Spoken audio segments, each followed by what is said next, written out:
Alright, let's go over these patch notes really quick. Sorry guys for the super quick stream, but just wanted to cover them live since it's a lot quicker and easier to do that since there's so much other stuff going on. But we finally have the patch notes and we're very excited for this. So, what are those notes? Let's get into this. We have the patch overview. We'll watch that last, and we'll just go into the details of it right at the morning. What's up, Merc? How you doing? Oh yeah, doing great. So, welcome everyone to the patch notes for Last Epoch 1.0. It's been an amazing road to this point, and it's unreal to be writing patch notes without using the term beta patch. I bet that feels amazing for him to, like, after all these years, to finally have the live 1.0 finally coming out and not be in early access anymore. With this patch, Last Epoch will officially be leaving early access. We couldn't have made it here without all of us, the amazing community driving the world of Utera alongside us. With that said, thank you. We will also want to mention again here that to prepare the servers for our release on February 21st, they will be shutting down the servers for 24 hours before patch, starting tomorrow at the same time that this news post just dropped. Also, I don't know if you guys know this, but that does affect the offline servers as well. But if you're already logged in to the offline servers, you can stay in as long as you don't leave the game. So if you because you're already through the login authentication, which is the actual online part of it. So if you log in offline tomorrow, you can still play during that 24 hours. Just don't leave the game and don't do anything that'll make it crash. Simple, right? While the servers are down, authentication will not be possible if you're already playing in offline mode. Oh, look at that. It already tells you. Yep, if you're in offline, yeah, we just covered that. With that aside, let's get into the patch notes. It's just 2 days away, and we got a ton of new stuff. We got the item factions, Warlock Mastery, Falcon Mastery, some new skills, Gathering Storm, a rework Tempest Strike, Healing Hands finally got a skill tree after years.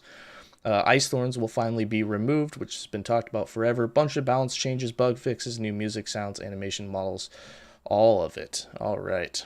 So, yeah, I guess we can start with Falconer. A lot of people already know most of this since all the embeds are on max roll for both of them. You can look at all the skill trees and passive points. A lot of people have been theory crafting.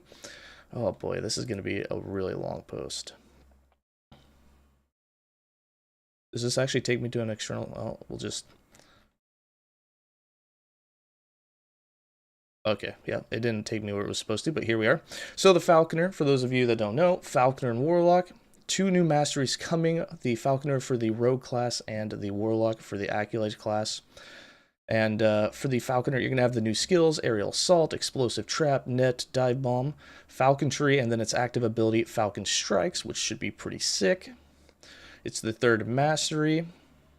Yep, by passive. So as soon as you unlock that mastery, you're going to get the Falcon to fight alongside you. I believe it's auto-summoned the moment you put it on your toolbar, which is pretty cool. And then again, the Falcon is a minion, but it's not a minion that can be targeted or take damage, so you don't ever have to worry about it dying, which is really cool and makes it really easy to scale into the endgame because you can just focus on yourself instead. Explosive Trap will take 5 points. We covered all of these skills, so let's get into a little bit more of the meat and greet here, because all of these have already been covered in several videos from just about everyone who had access. We have the item factions, so for trade and Last Epoch, you have the Circle of Fortune, you have the Merchant's Guild. You'll get to start and choose one of these when you enter Chapter 9 and first get to Majasa. The Circle of Fortune is going to be if you want to just play solo, don't worry about trading with other people. You get a lot of extra drop rates through this. The Merchant's Guild, of course, will be so that you can trade, and as you get your ranks up, trade more and more powerful items with everyone else that's also in the Merchant's Guild. Yep. Yep.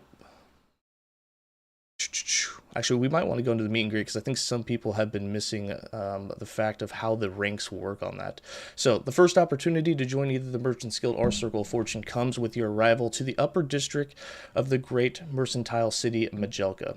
Each faction will allow players to make a meaningful and rewarding choice in how they want to empower their loot hunt in Eterra. You will rise through the ranks of your selected faction and gain reputation by defeating enemies, completing quests while aligned with that faction. You can join and leave factions at any time, and your reputation with a faction is never lost or spent and is also shared across your account in that game mode. So if you're playing hardcore, every hardcore character you have, once you've had a character reach rank 10 in both of them, you'll be rank 10 for all the characters in hardcore. If you're playing solo, every character will start fresh, and then of course the same is for softcore. All your characters in softcore will also share it.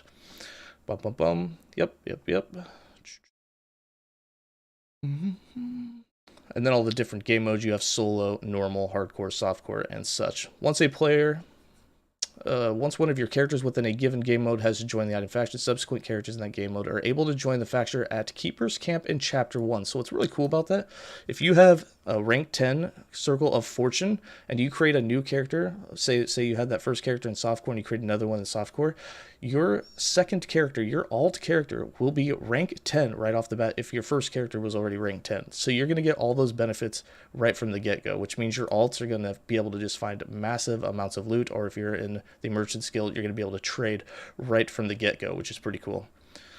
Items you gain through the bonuses of your chosen faction will not be tradable, but can be gifted. Joining a faction will not prevent you from playing with any other player, and you will still be able to gift items to other players regardless of their selected faction. So for item gifting, basically, if one of you is Circle of Fortune, the other one's Merchant Guild, but you're in a party together when items drop, you can go ahead and gift those to each other. It won't matter. However, I'm assuming if you're COF and something drops for you with a rank that requires COF and you trade it to the other person, even though you can gift it to them, unless they have that rank, I don't think they'll be able to equip it. And then overall, they've reduced the base item drop rate, especially in Endgame, because the item factions will significantly boost your ability to not only find more items overall, but to also find higher quality items, especially with all the target farming that you can do. Within the first few ranks in COF, this is balanced out, even without prophecies. So once you have prophecies and once you're in the top end ranks, I'm assuming probably rank 5 through 10, your drop rate's actually going to be significantly higher than it currently is in the game. Below you'll find a high-level overview of each faction, but you can still find all the details in the other posts they had. We did cover that in length and detail. Again, Circle of Fortune will grant you boost to items you will find throughout prophecies and through passive bonuses. These bonuses will not only improve the rarity of items you find, but also increase the quantity and quality of your loot. And then let's just talk about prophecy and lenses real quick, because they're pretty sick. What's up, Eric? How you doing? Prophecies are pseudo items which can be purchased in the observatory that cause certain item drops or increase the odds of higher tier fixes being generated on an item when you complete the requirements listed on the prophecy.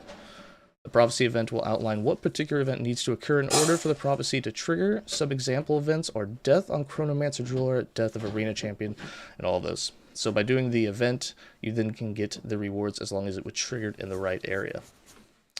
You ready for Wednesday? Dude, me too. Me too. In the observatory, you can acquire prophecies by spending favor through one of 4 telescopes. Each telescope offers prophecies for specific item types, armor, weapons, idols, and crafting materials and accessories. So what's really cool about this is, say you just need more idols and crafting materials, you can literally go to that telescope and then just find prophecies for just finding those items. So like target farming is actually incredibly powerful through this. You will also be able to modify your telescope using lenses to change the type or value of rewards from prophecies, or to change the requirements of the prophecy events, which is pretty sick, so that you can also narrow down to like only finding events that happen in like whatever end game you want to do, whether that's the campaign, dungeons, or of course in the Monolith of Fate. Lenses offer a lot of power to customize the randomness of prophecies and focus them on the types of items you want. And we went through that full breakdown of both of them.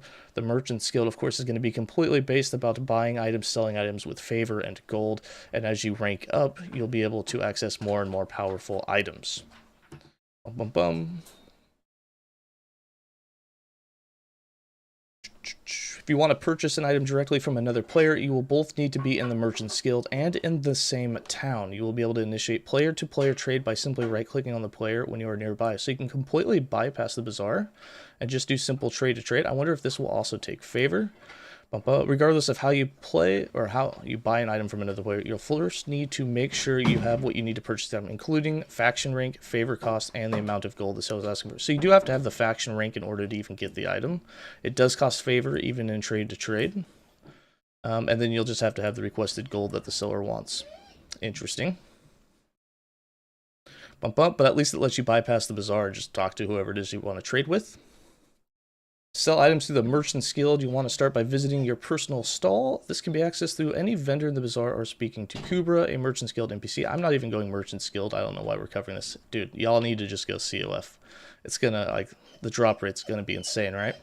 New features. we have new skills, the Primalist, Gathering Storm. And we went over this one. I'm curious if they'll show us more of it or if like some nodes will still be hidden. But Gathering Storm is the new low-cost skill for the Primalist, which you can get, and it replaces Ice Thorns, which we currently have. And just by looking at some of the nodes we've gotten, it should be way better than what Ice Thorns was able to give us.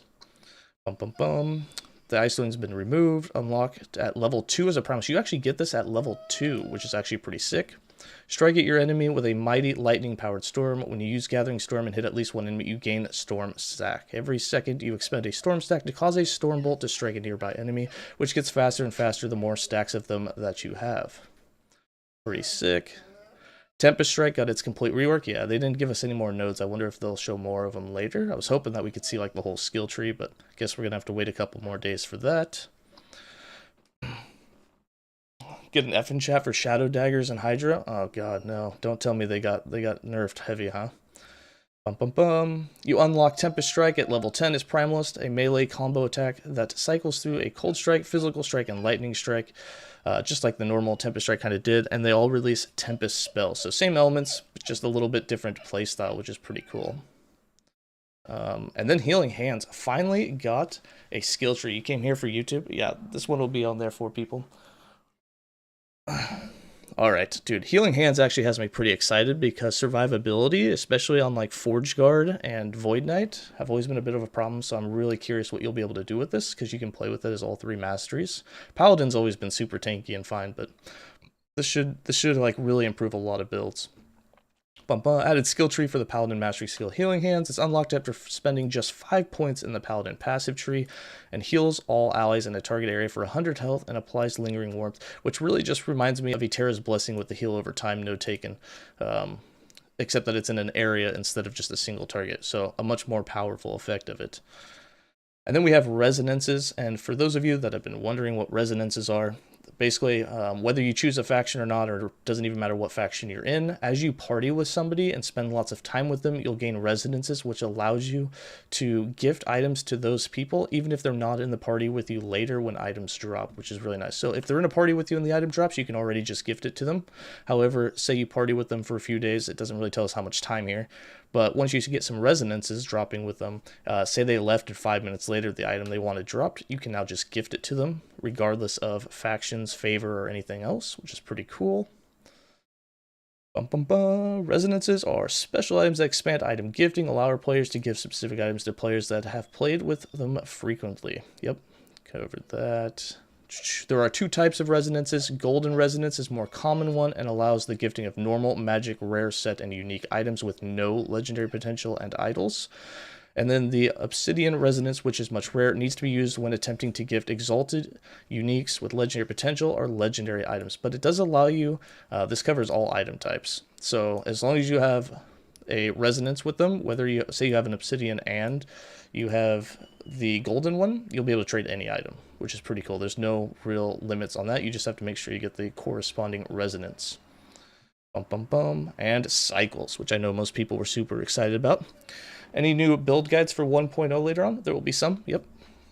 I know on Maxwell there'll be some guides at 1.0 to definitely get you started. Tell you how Bo got buffed. Hey, we'll get to the buffs and nerfs here in a second. We're just working through the top line here. And then cycles, so that everyone knows, cycles in Last Epoch are seasons, which will start with each major game update, such as 1.0 and 1.1. With the start of each cycle, everyone will start fresh, just like you would in a season in Diablo 3 or a League in Path of Exile, and only cycle characters will be able to compete on the cycle's ladder boards. Once a cycle ends, ladder board placements are locked in, stored, making it impossible to submit new placements, meaning that your name will be locked in forever, and people can look it up in the history, which is pretty cool. Legacy characters cannot submit new placements to the ladder boards or trade or party with cycle characters, just as a heads up.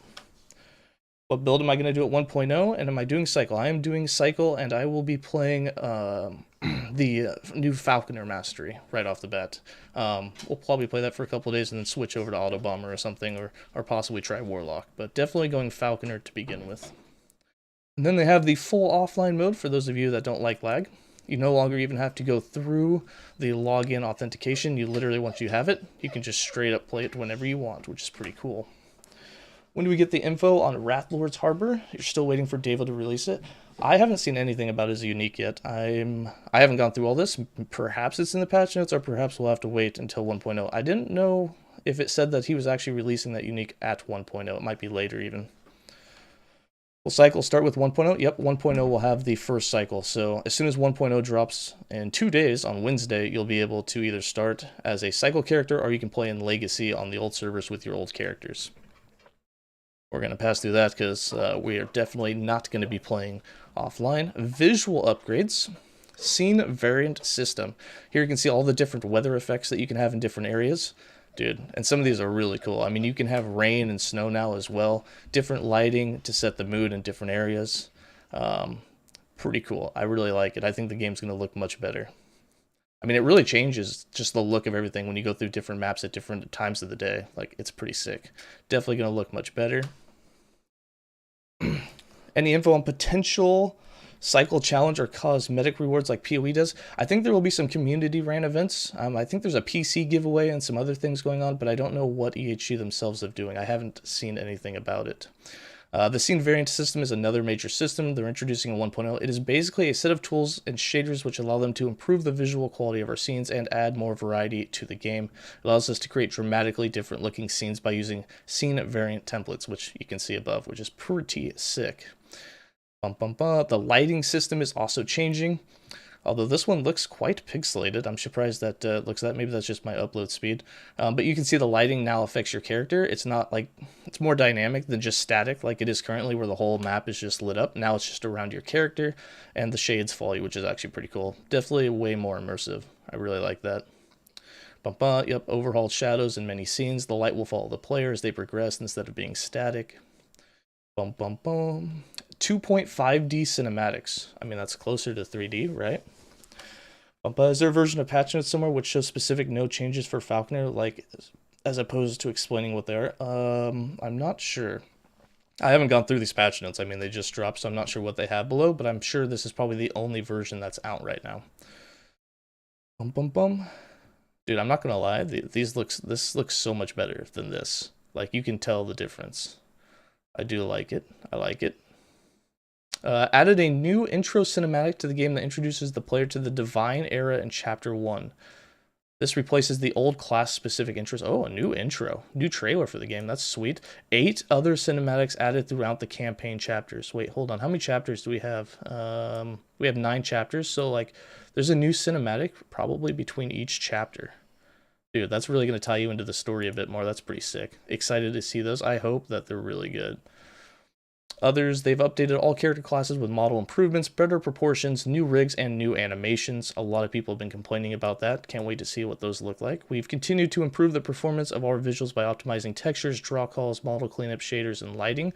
Sweet. So we do get some performance upgrades. A lot of people have been asking for that. And train shader improvements to make environments more lifelike and visually cleaner. So the game will just look better as well. Dude, 3 for 3 there. Endgame rebalance. Ooh, the corruption. How long will it be before you have some builds for Falconer? Not long. I mean, we'll be playing basically 24/7 here in a couple days. By the end of the first day, we're going to have stuff going up, right? And so will a lot of other people. There's going to be a ton of people wanting to do it. Will they be out Wednesday? Yep. The same time that this news patch dropped, so 23 minutes ago, I believe that's the same time they're releasing the patch in 2 days from now. So you have less than 48 hours. I may be wrong on that, but I'm pretty sure it was the same time. There will be lots of builds for Falconer and Warlock and all sorts of stuff. I'm sure you'll be able to find them on Maxroll and everywhere else that you can find build guides. But you will find more details in the sections for each game section.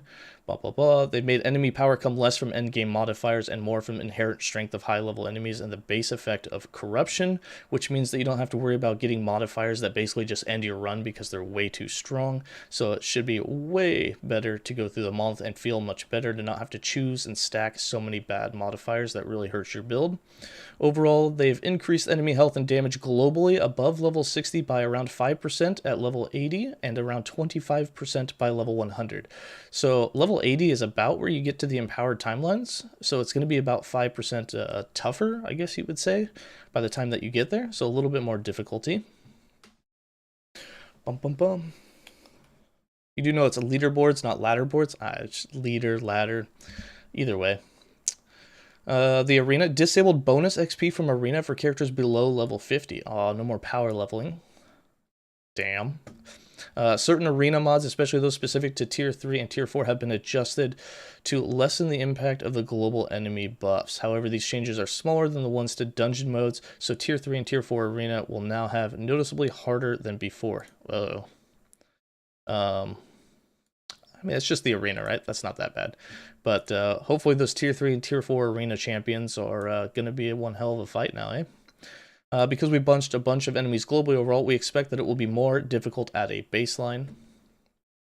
Yep, we have also changed scaling for enemies in Endless Arena past Wave 100 to be much faster. For example, Wave 140 is equivalent to the old Wave 200. Wave 320 is equivalent to the old 500. Consequently, achieving high tiers of Endless Arena is now much harder. Yeah, I would say so. 320 to 500. So basically half the amount of waves once you get into like quadruple digits. So anyone that was pushing 2,000 to 3,000 waves right now will be probably pretty lucky to make it past 1,000. To make it a much faster time in there. For the campaign, oh dude, tons of changes. Many campaign scenes have been tuned to look and perform better. New visual elements have been added to the end of time. Encounters in Chapter 4, 5, and 6 have been overhauled. Nearly all 4, 5, and 6 scenes contain semi-randomized or fully randomized enemy placement. Nice. The maps themselves still won't be random, but at least the enemies encountering in them will be more random, so it doesn't feel the same every time you go through there. Many enemies with old models have been removed. There's no more jewel spiders or old chimeras. Sweet. Many enemies with new models have been added, such as zombie hounds, undead hydras, and bone mimics. And we saw the bone mimics. Dude, they look sweet, along with like the flame paladin. Dude, I'm really looking forward to encountering the new enemies, especially throughout the campaign. What do I think will be easier to level? 75 Warlock or Falconer? I think they're both probably going to level pretty easy, but I'm going with Falconer. But they're probably, I mean, they're new masteries. They're going to be good, right? Other enemies have been shifted around and rebalanced. The Wraith Dunes no longer have infinitely spawning rays. Thank God. Dude, that chapter was so annoying when they would just summon 2 of them at you like every 10 seconds. Thank goodness for that. I'm curious, like, how long it actually lasts. Like, if it's not infinite, does that mean that you can just sit there and kill them in the first couple of minutes? Various bugs with Imperial enemies have been fixed. All Scorpion enemies except for the Gem Scorpion boss and Voidstone Scorpion now use the new Scorpion model. Dude, did you guys see that new model for the Scorpion? So armored. Oh, dude. It looks sweet. All you want is multi-shot buffed? I mean, if they fix the bug with it, then yeah, I'll want a buff. But it already attacks so fast with Flurry that it's crazy right now. Larger Imperial enemies, such as Immortal Eyes and Desperate Fleshes, are now always rare. Quest encounters in 4 and 5 that previously involved a rare enemy now always feature a unique mini-boss. The Imperial Ruin quest has an Inquisitor mini-boss, and the Sapphire Quarter quest encounters the Soul Warden and Sand Lich mini-bosses. Sweet. So instead of taking on rares, we actually have mini bosses now. That's gonna feel much better. I'm wondering, like, they have new music and stuff. I wonder if like it's just gonna feel completely different.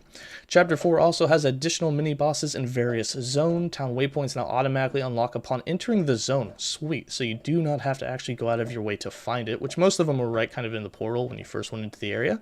But that's actually pretty sick that the waypoints automatically unlock just by going into the zone. Time Rift portals now say what era it is taking you to in the transitional notification. Sweet. And then we have some dungeon changes. Enemies in Tier 1 dungeons deal 35% less damage and have 25% less health. I think this is due to that overall global buff they gave to the baseline of enemies, so I don't know how that equals out, but I assume they won't be too much easier. They removed the entrances from all dungeons after the player has entered. You can no longer turn around and go back out the way that you came in, but you can just open up the map and teleport out if you need. Lightless Arbor changes. The Mountain Beneath grants 150% more experience. Titan's Heart grants 400% more experience. Dude, that's a lot of buffs. A lot of buffs. A lot of extra experience. Same with Soulfire Bastion, except for the Incinerators and Possessed Golems, they actually give less. Chronomancer Jewelry gives way more experience. Same with both the Temporal Hunters and Nightmares, so you can get a little bit more experience while doing the dungeons. Tier 3 and Tier 4 mods have been adjusted so that bosses at those tiers have a similar power to before. However, this means that earlier parts of the dungeon will be more difficult, especially in Soulfire Bastion. Harder to get to the boss, but the boss should be about the same. Above the key improvements for you is the awesome controller support. No more RSIs for you. A lot of people have been asking for that. And then we have the Monolith of Fate. Oh boy.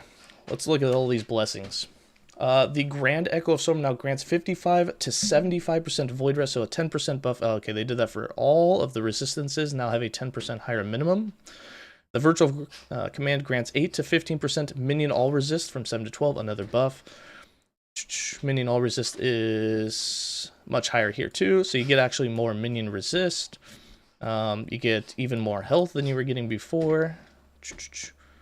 They changed the Greed of Darkness from giving you 6 to 10 ward gained on kill to actually giving you 60 to 100 ward decay threshold. Bum bum bum. Wait, hold on. Nope, read that wrong. Instead of 8 to 14 health on kill, it actually gives you ward on kill and ward decay. That's a hybrid blessing. We knew it was only a matter of time before blessings were going to start getting too implicit, right? The power creep. Oh boy. The Grand, I was reading that wrong. The Grand Greed of Darkness changed to 12 to 18 ward on kill and up to 200 ward decay threshold. Oh boy. Bum, bum, bum. A comment on waypoints. It was so annoying you had to click on one and then get attacked while doing so. Yeah, and even just having to find them in some maps when they weren't next to the entrance. Yeah, so really cool that they're going to have that. Grace of Water now also adds ward decay. Threshold, same with the Grand version. Light of Moon grants way more mana.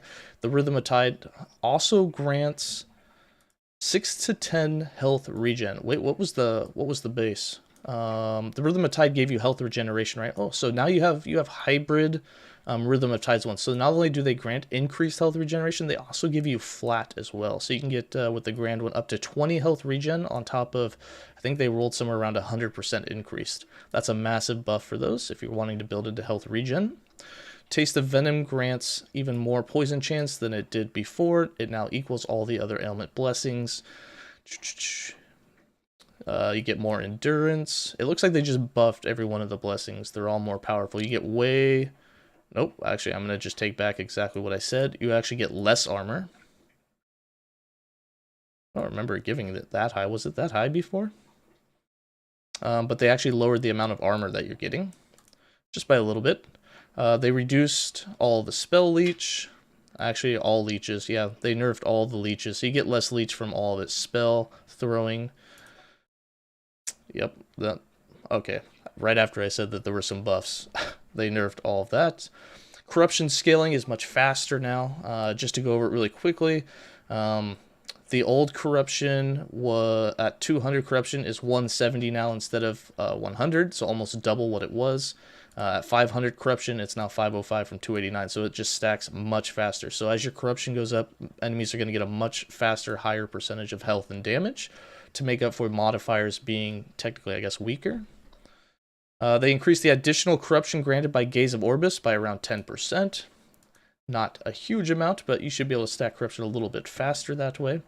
The average legendary potential in Weaver's Will now also scale up slightly with corruption. For example, uniques have around a 5% higher chance for 1+ LP at 100 corruption, 10% at 300, and 14% at 600. So that's really cool that you're actually going to feel better drops coming, especially with legendary potential as you stack corruption, which wasn't implemented in the current game. The previous armor blessings were ofteners. Yeah, the armor went down a little bit. Armor, leech, yeah, they both got reduced. The previous armor blessings, yep. Any news if the bow, explosive traps nose was nerfed in any way? We'll get down to that. I mean, it's not even in the game yet, so I don't think that it's really been reduced or nerfed. But we'll have to see if any changes were made to what we were given in the reveal a while back. Monolith mob density. Oh, this is a big one. Lots of people want to know if there's going to be more mobs. Normalized mob density. It is now 4% lower than before in Reign of Dragons. Okay, that's not what people want to hear.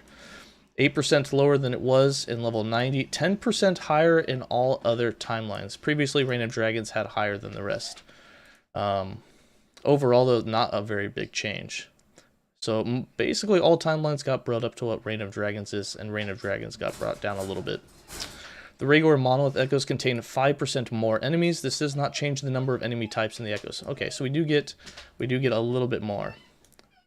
Just a little bit more dense. Monolith mod rewards. The increased item rarity and experience for modifiers have mostly retained their existing base values. One sec. Dog's going crazy.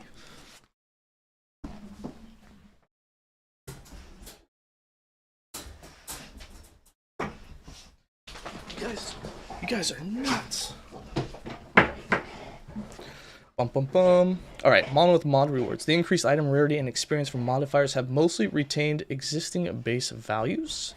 Enemies are deadly if not damaged recently. Now grants 40% increased item rarity from 20%, a bit of a buff there.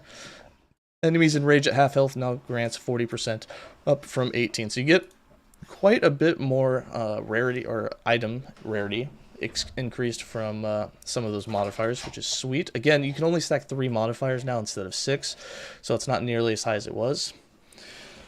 Touch notes.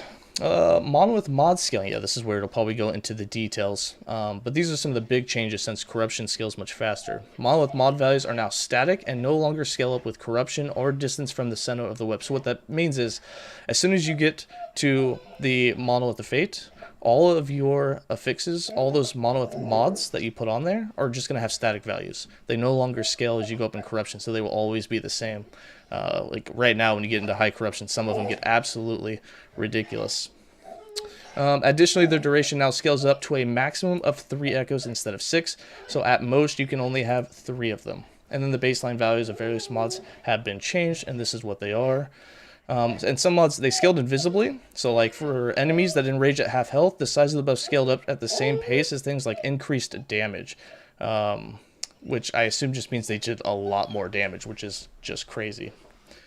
Enemies gain frenzy and haste when hit. The size of the buff scaled up at the same pace as things like increased damage. So they would, like, when they'd get frenzy and haste, they would get more than that normal like percentage buff that they were getting, which is absolutely nuts. Enemies have high speed and crit chance until approached.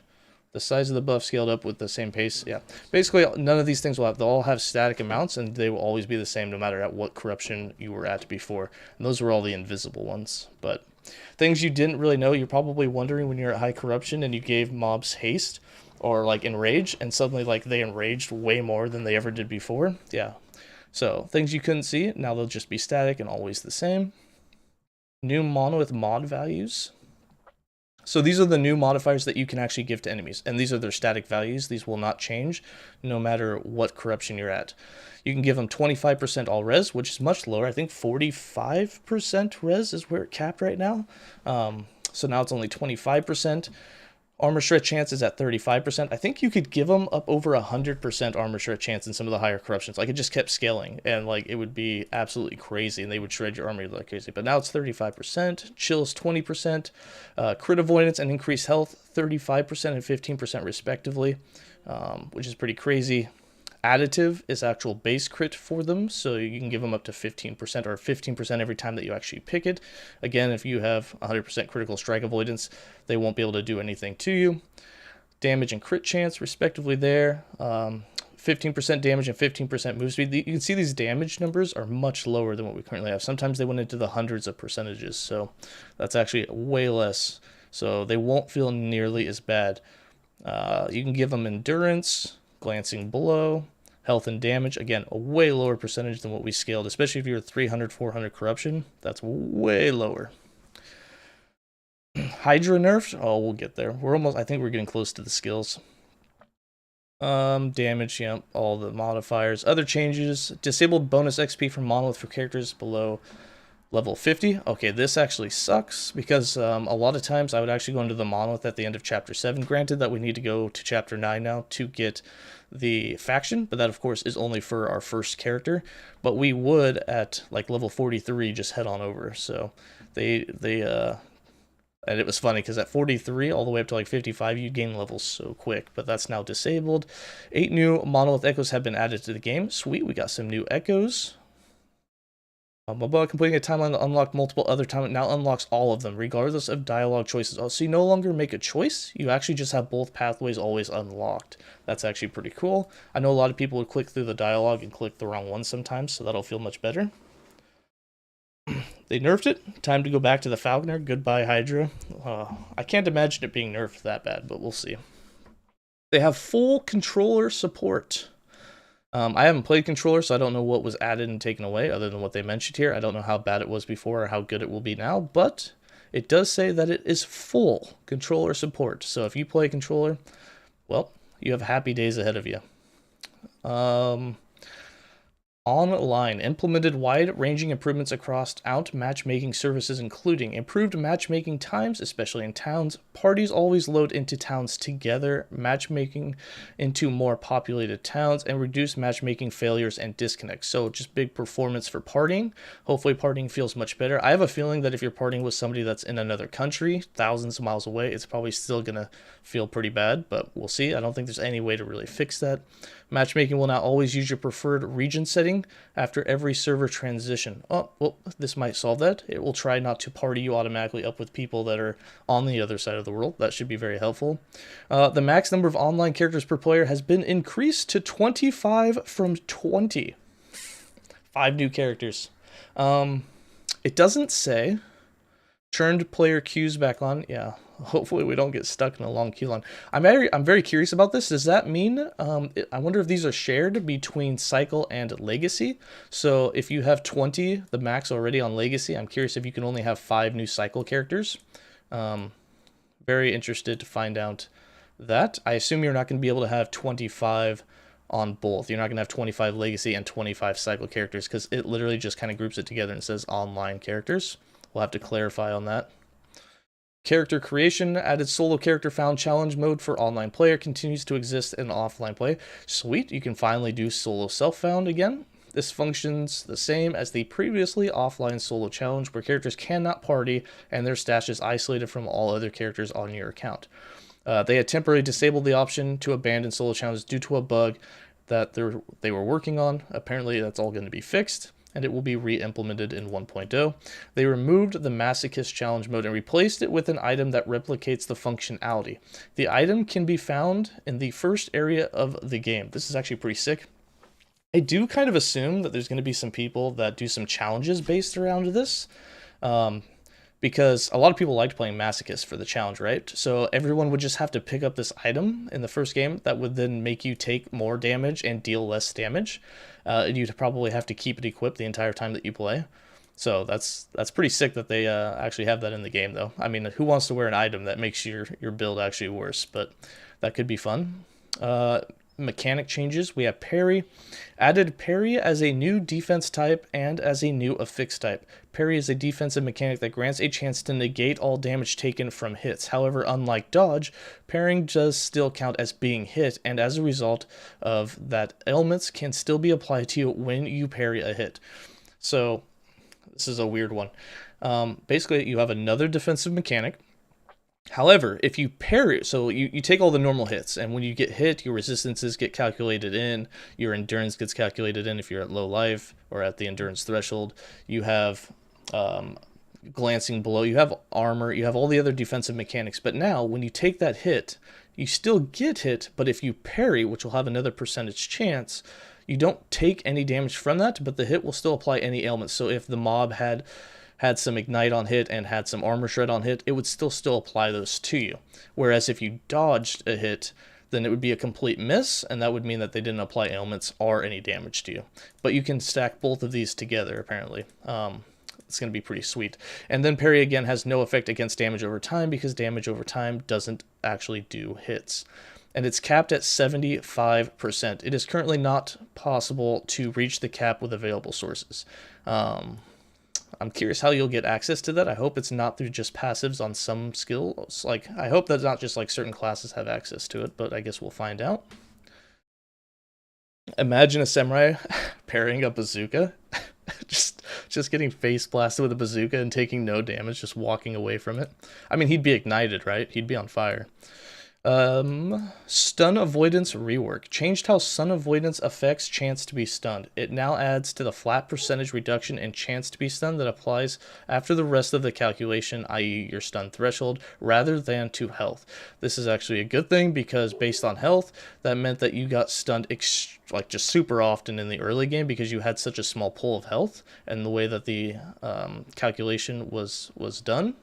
But 100 stun avoidance now adds 1% to your stun threshold. So it's now going to be percentage based instead of being, I mean, it was always kind of thrown into a percentage after the calculation, but now it's like a flat percentage versus a revolving percentage that always seemed to go down, especially as enemies dealt more and more damage by higher corruption.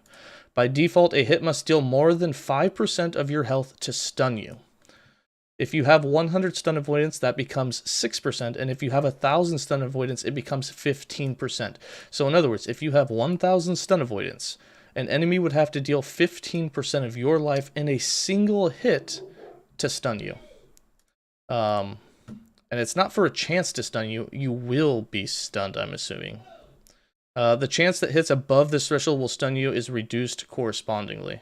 Or maybe the calculation then comes in afterwards. I assume if they hit you above the 15%, it's not a guaranteed stun, but they must do that amount in order for the stun calculation to even take effect. A hit that deals 20% of your health when you have 1,000 stun avoidance has the same stun chance as a hit that deals 10% of your health when you have 0 stun avoidance. We'll have to get an Excel sheet and go through that later. I'm not even going to try to do that in my head right now. Bum, bum, bum. Parry must be good after dodge values wear off for characters that don't benefit them. Could be. Hey, thanks for that sub, my life. Much appreciated, man. Subsequent stun avoidance related changes. Players inherently stun avoidance has been changed from a static 25 to 250 plus 5 per character level. Bum, bum, bum. Okay, hold on, I read that wrong. It's been changed from a static 25 to now you have 250 and you gain an additional 5 per character level. This results in the threshold of damage required to stun a player with no stun avoidance from items going from 5% of health plus ward plus 25 to 7. In other words, it's harder to get stunned earlier. Yeah, we'll just leave it at that. We're not going to get into the numbers right now. You're not seeing any bug fixes for the Aura of Decay. Ooh, I wonder if... Yeah, well, we'll get into that. We're getting there. We're getting there. The hybrid stun avoidance prefix has been replaced by a health and stun avoidance prefix. Oh, sweet. We might actually take that now. I never took the stun avoidance, but now that you get health with it, it may be a priority. It rolls on amulets and belts from only amulets. Sweet, you can get it on the belt. It might. I'm curious what that health value is going to be, if it's going to compete with increased or hybrid health on a belt, but we'll see. And it gives about 20% less health than a health suffix at higher tiers. Okay, so it's actually not that much less, but it is a little less. It starts dropping from level 46 and onward. Other mechanics. You missed lines 3 from 19 pages back. Can you reanalyze that one? No, I'm not going back right now. Calm down. I don't even know what page I'm on.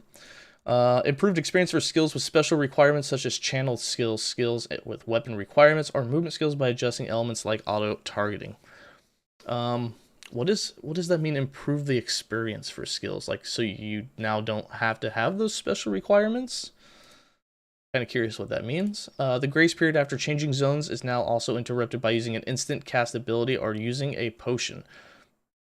Kind of makes sense. I mean, if you pop a potion, enemies should be able to start attacking you. Bosses are no longer pushable. That's a huge one. I was actually getting really tired of bosses being pushed around, especially by your minions. Jorah was a tough one because of that. That's really nice. Zizran's new video featuring your starter leveling guide. There's not a link to the Falconer's build. Would you happen to have a link? I do not have a link. That's not out yet. We have to wait for embeds and some stuff. It should be out later today. It's a few hours from now. There should be a note on that video that says it will be out a bit later. There's some things we have to do before it can be pushed live. I do apologize for that, and it will be on Maxroll, yes. That whole build will be up soon. When a player dies, their minions are now unsummoned. Aww. So much for cheesing boss fights. Added a cooldown to prevent player from opening portals rapidly. Portals can now only be interacted with by their creators. You can't take someone else's portal. I haven't played party play enough to actually do that, but that sounds interesting. Optimize skill tree VFX to reduce loading times when the game is launched. Polish follow speeds of NPCs to be more realistically to follow you. Increase the summoned B speed from 7 to 12 and acceleration from 12 to 18, so they should be faster and summoned quicker. And added the Kickstarter graveyard zone connected to the Soul Warden's Road. Sweet. Oh boy. Alright guys, now the fun begins. Skill and passive changes. This one's going to be big. Bum bum bum. What do you think about the nerfs on the Thorn Totem? Still able to push? We're just about to get into it. We'll see. Acolyte skill changes. Assemble Abomination. Engorgement now grants 2% more damage per minion from 3. Okay, slight nerf. I don't think that that's going to make the Abomination hit from crazy damage numbers he was doing to that much less. That's actually pretty funny.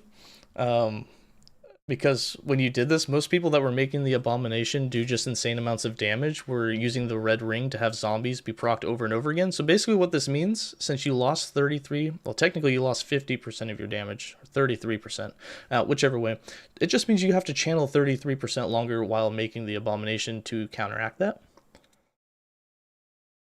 That's an interesting one. We'll see how that goes. Can we still die when the portal entry takes 5 minutes? Maybe. we'll see if there's any DCs. I don't know if that'll happen. For the Bone Golem, Bone Hell grants 12% more Bone Shatter damage from 15, a slight nerf on that. Amalgam of Mages grants 12% more spell damage from 15 and 18% increased stun chance. That's ugh. You just lost 2 more modifiers to the Bone Nova. Cold Vengeance now also grants plus 10% cold resist. Don't care about that. But you lost 3% more from here. I think you could put 5. I know you could put 5 points into this one.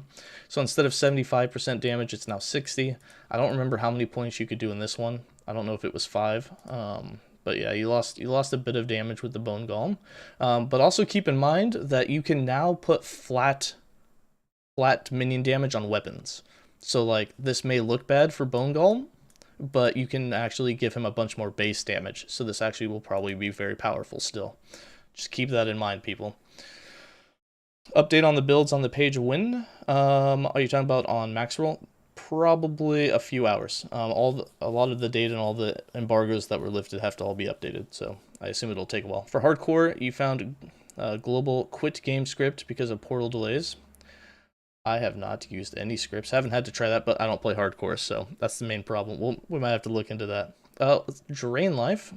Improve the positioning of the start of the beam to better match the acolyte's current size. Fixed lay waste, saying that it disabled all leech when it only disables base leech and leech from the drain life tree. That'll actually be really nice, especially for low life builds.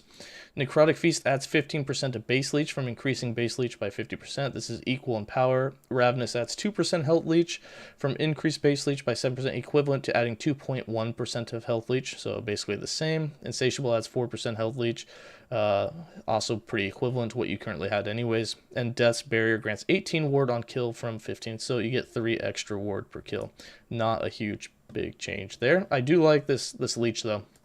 Because for low life builds, if you were playing a low life with Insanguius and Last Steps to the Living, and you were trying to use Drain Life in order to get your mana back, you would actually still leech, and that would actually reduce the amount of ward that you were actually having. So that was a big one. I'm glad that that's been fixed.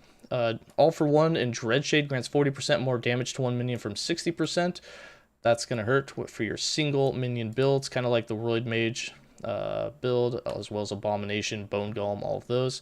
Not a huge, 40% is still a lot, but is a bit of a nerf there. But again, I do want to re-emphasize that any of these nerfs to minion damage, remember, you can now get flat minion damage on weapons, which you couldn't get before. So that's overall, like, we'll see how they equal out, but I think that minions actually overall are going to get a buff. Infernal Shade, Subjugation now scales up to a maximum damage bonus of 180%, so it's no longer infinite. Updated Subjugation is described to accurately state that it causes the skill to deal more direct damage. Soul Feast, oh god. Here's a bit of a difference.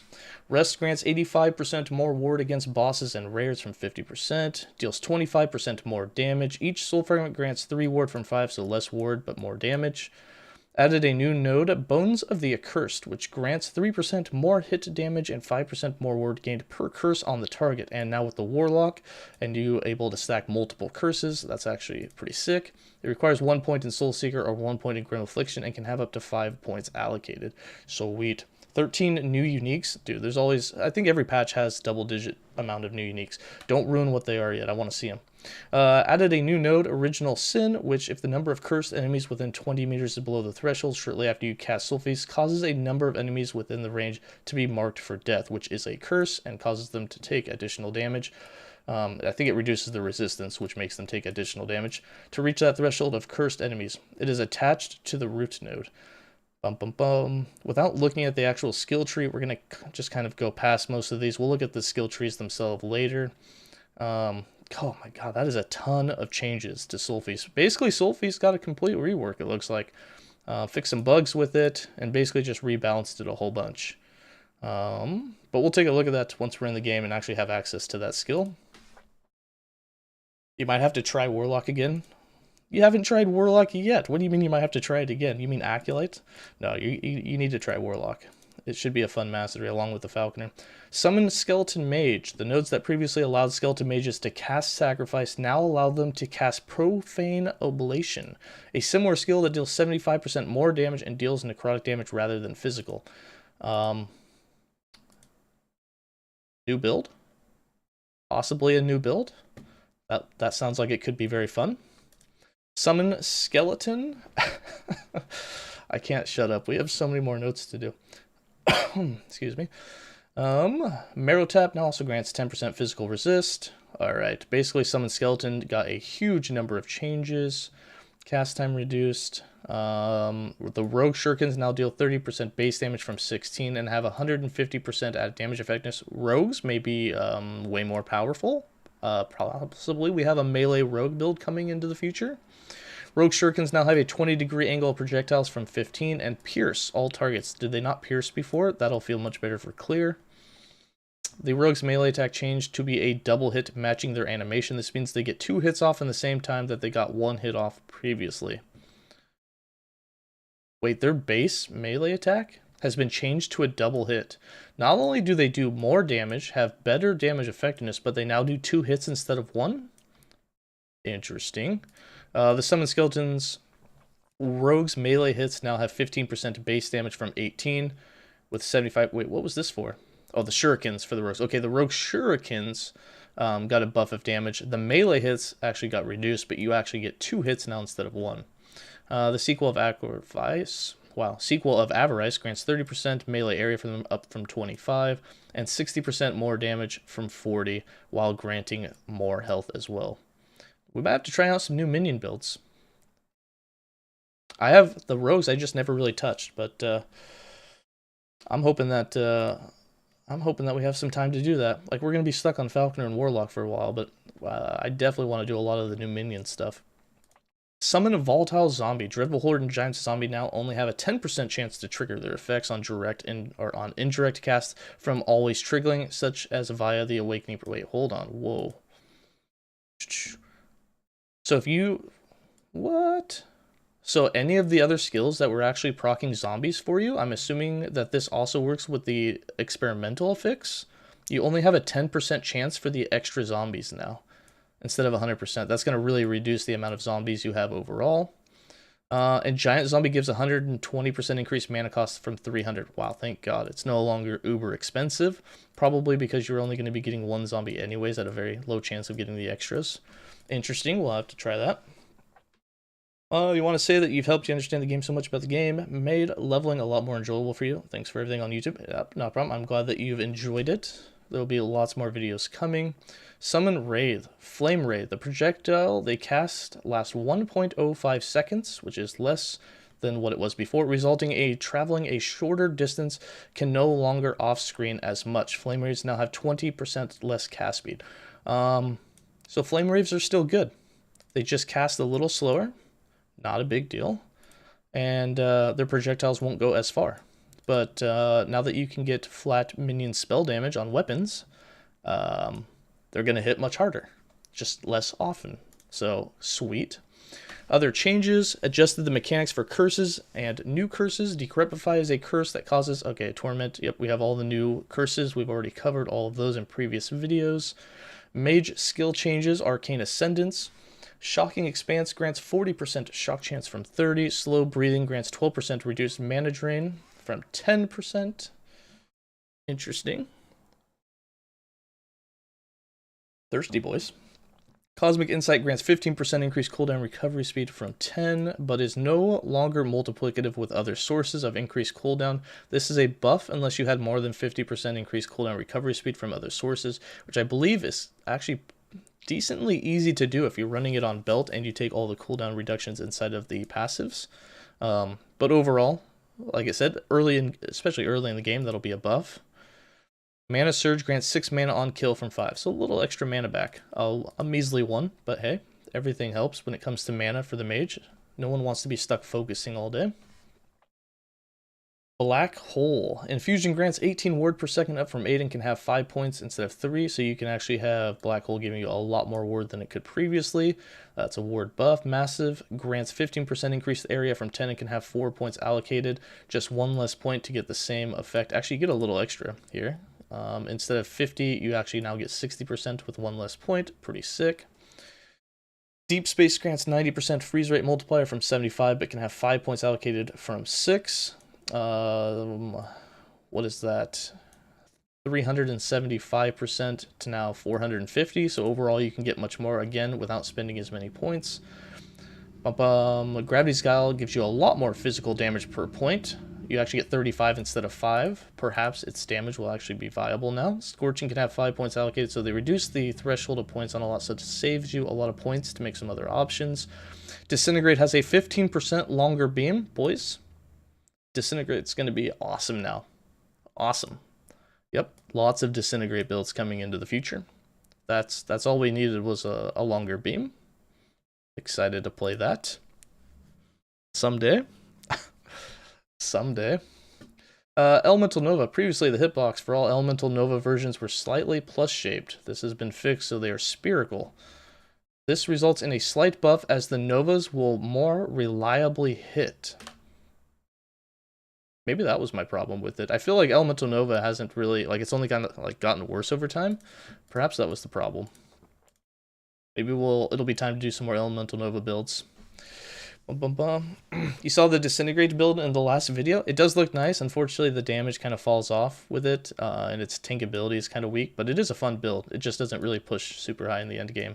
Again, we just needed a longer beam. We're good to go now. Fireball. Fireball is 30% faster and its duration is shorter, resulting in the same distance covered. Okay. Alright. Fireball's ignite chance increase from 40% from 25. So Fireball should... This is its base ignite chance, I believe. That's not one you actually have to do in the notes. So this overall should make Fireball feel a bit better, especially the faster you should be able to hit enemies quicker before they attack you. That should feel better in the campaign. They buffed a lot of the orb invocations. Sweet. It would be nice to be able to use a lot of the other invocations. Frostclaw. Shiver Shell grants 4 ward on cast from 6. Fen of the Frozen grants 20% chance to slow and chill. Some buffs for it. Wait, hold on. This is big. This one's big. You actually have 12% chance per point instead of 4% chance to get the 12 mana back. You could put 3 points in here. I assume that you can still put 3 points, which means you actually have a 36% chance to actually get the 12 mana back. So Frostclaw should actually be a lot more mana manageable now. That's big. On Through the Snow as a 6 mana cost from 8. Ooh, that's also big. Because when you mix this up with the projectiles being able to shotgun, and it has that 90% increase, that means instead of having a 15 mana increase, it will now only be 11. Overall, 4 mana less per cast is huge, on top of being able to get mana back more often. Frostclaw got a buff. What is Frostclaw? Frostclaw is one of the new early skills that was given in the last patch when Runemaster came out. It's a leveling skill / endgame skill. You get early access to it as a mage. It's very, very powerful, and there's a lot of fun ways to build it, and you can play it in all the elements. But they really buffed it to make it less mana intensive. Frost Wall. Crystals of Protection now grants 20 ward on pass-through from 30, so a little less ward. Uh-oh. Tell me that it didn't get rid of Flame Ward. Protection of Apostate now grants 5 ward per enemy that passes through. Chill Touch now has up to 2 points. The Prepared Woods node on the Frostwall tree no longer causes 250% of Flame Ward's mana to be consumed, but now also gives Frostwall a 12-second cooldown, which is shared with Flame Ward. Son of a bitch. Well, boys, we knew it was overpowered, right? You can no longer just keep spamming Frostwall and getting Flame Ward every time you run through it. It officially has a cooldown. Sad day. Very deserved. Yeah, it was, dude. There was so much word and stuff you could get out of that. It was actually pretty crazy. I am pretty glad that one got changed. Sharing is bad. Sharing is kind of... I don't really like that it shares it. Because if you manually use it or something, then you can't use it through Frostwall. I don't like the shared, but the cooldown was absolutely necessary. It was pretty nuts. Glyph of Dominion.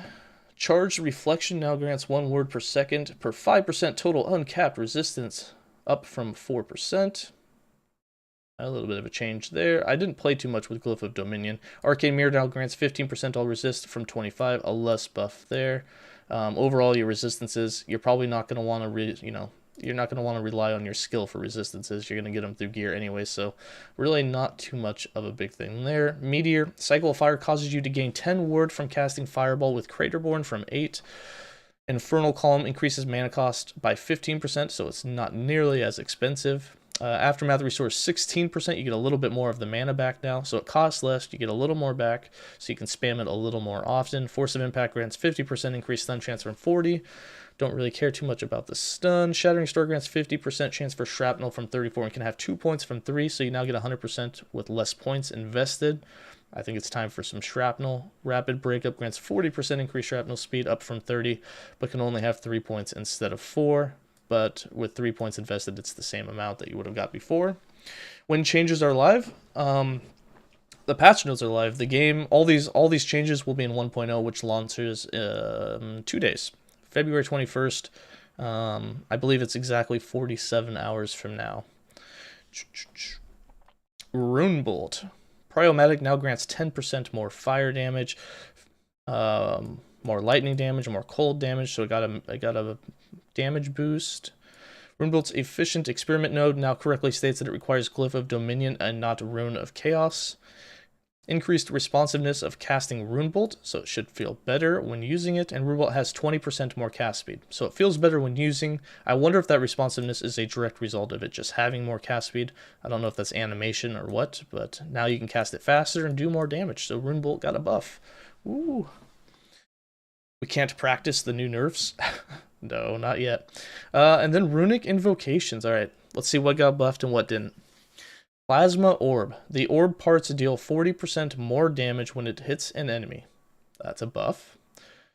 The Ingenious Ray now has 50% ignite chance and ignites it inflicts, have 20% increased duration. I don't know what it was before, or if it had nothing, but if that's completely just added, that's nice.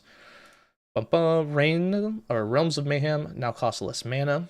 The Rune Gale deals 20% more damage for both parts of the ability. That's a buff. We're going to have to try some of these new invocations and see how they're done. The Greater Fireball Explosion deals 40% more damage and Spreading Flames it inflicts 100. Dude, that's a big buff. A lot of people actually liked playing with the Greater Fireball. Dude, the fact that you can make it take up like your whole screen was pretty sick. So that's pretty cool. We might have to try that one now. The Mirror deals 25% less damage. Ouch. Ball Lightning deals 25% more damage. Isn't the Ball Lightning Plasma Orb? I mean, you have Plasma Orb. I thought Ball Lightning was tied into that, but either way, they're both buffed. Sweet, we might have to give that a shot. Rion's Frost Guard Invocation grants 14 ward plus 1 word per 2 intelligence every 0.4 seconds. I don't know how much it was giving before. Never really paid attention to that one. And then the Hydrohedron deals 25% less damage, costs 5 extra mana, and the max targeting range has been reduced. Actually, not that bad. 25% less damage I don't think is going to make it or break it. Because you could scale its damage pretty high in the end game, I don't think that's actually that bad. I think that it's still going to be really good. I have high hopes. Not as good as it was, obviously. 25% worse, but still good. Snap Freeze. Its cooldown is now 18 seconds. Now 20% of its remaining cooldown is recovered whenever you freeze an enemy, including with Snap Freeze itself. This effect can occur a maximum of 2 times each second. Change the Flash Freeze node to have 1 point allocatable from 3. I'm a little confused here. How do you freeze additional enemies after the first second? Snap Freeze is an instant use skill. It doesn't have like multiple effects from my understanding. But as long as you freeze a couple of enemies, you get a big chunk of that cooldown recovered. I know that they've had problems with people perma-freezing bosses with this. I wonder if that'll solve it or not. We'll see. For Primalist skill changes, Earthquake, Fury of the Elements has new functionality. No longer creates a lightning storm. Now expends 5 storm stacks per point over 0.5 seconds. Storm bolts triggered this way deal 15% more damage.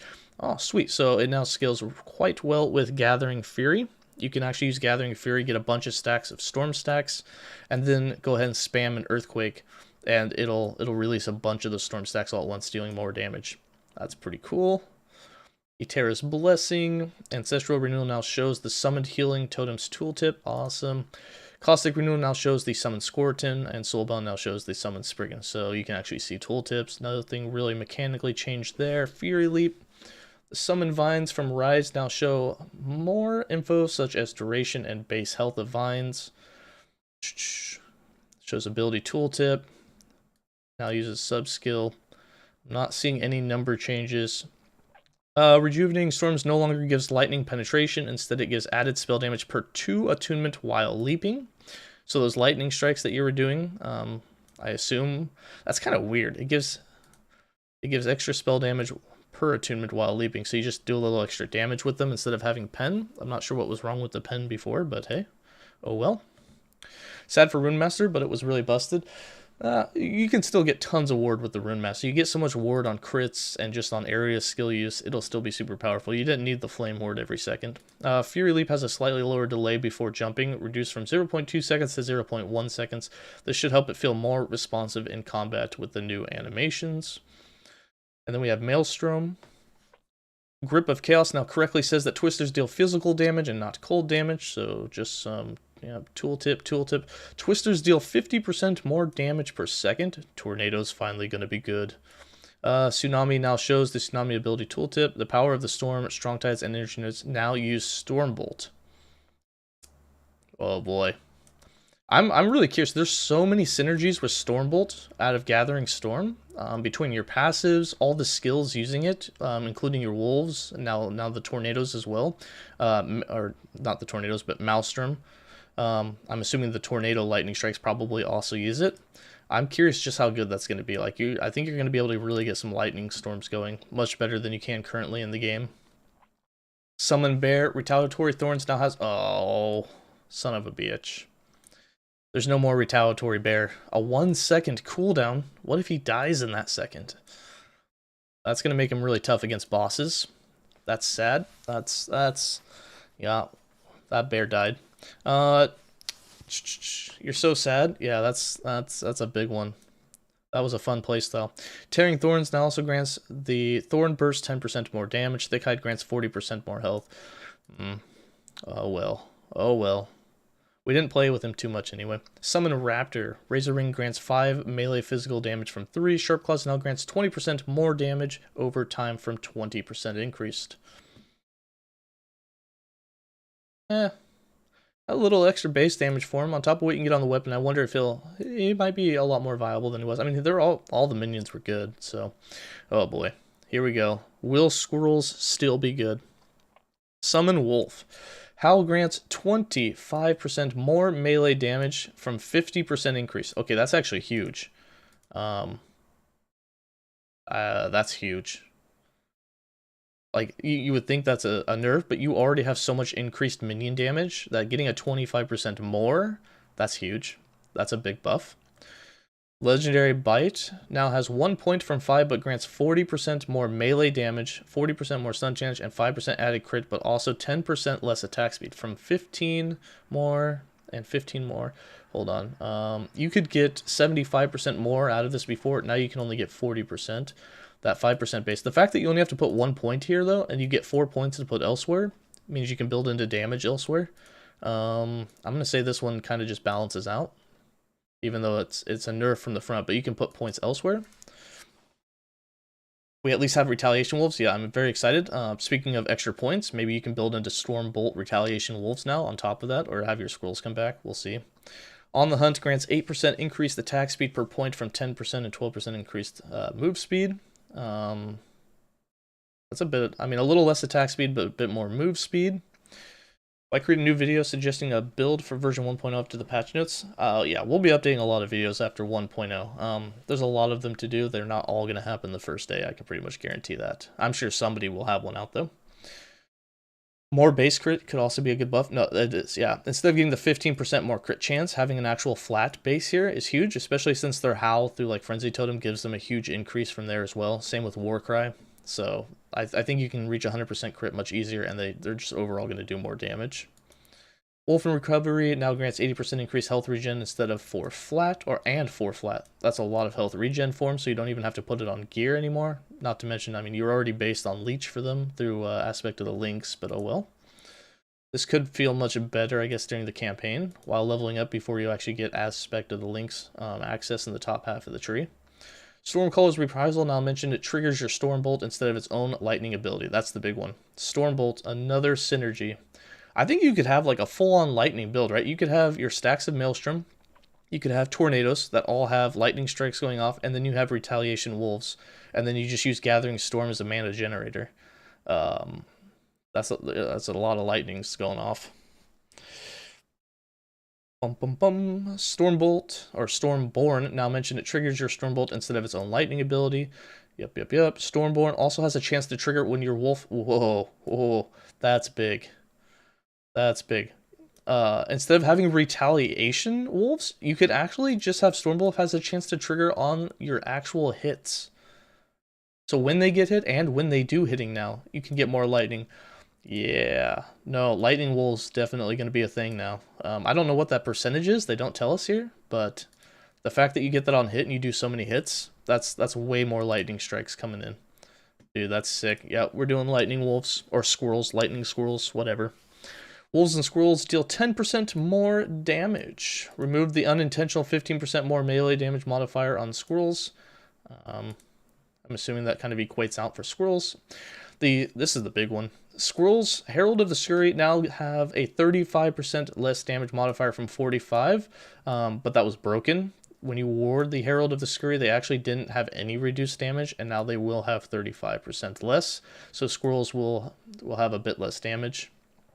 As a result of these 3 changes, wolves deal 10% more melee than they did, while squirrels will deal 30% they did the math for us. Squirrels will deal almost 40% less damage overall than they did in 9.2, but this doesn't take into account that you can put flat damage on weapons for them now. So wolves will hit harder, but squirrels will hopefully do the same, but you can have lightning strikes now. So we'll see.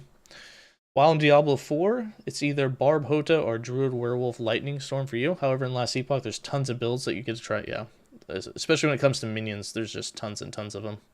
You're keen on starting wolves now? Dude, I almost want to aim for the squirrel build and just do lightning squirrels, or, you know, the normal squirrel build, but just add lightning into it. I'm very tempted. Summon Scorpion. Its tail attack has a 200% chance to poison from 100% with 200 increased percentage, or 200% increased duration from 100, so they doubled the poison chance and duration. The tail attack now has 40 base damage with 200% added damage effectiveness from 28 and 100 respectively. So Scorpion got a damage boost. Thorn Totem. Please tell me they didn't do anything with the mana back. Nope, I'm not seeing it. Thorn Totem should still be good. Oaken Protection grants 10% physical resist. Pillars of Heruit also grants 25% cold res.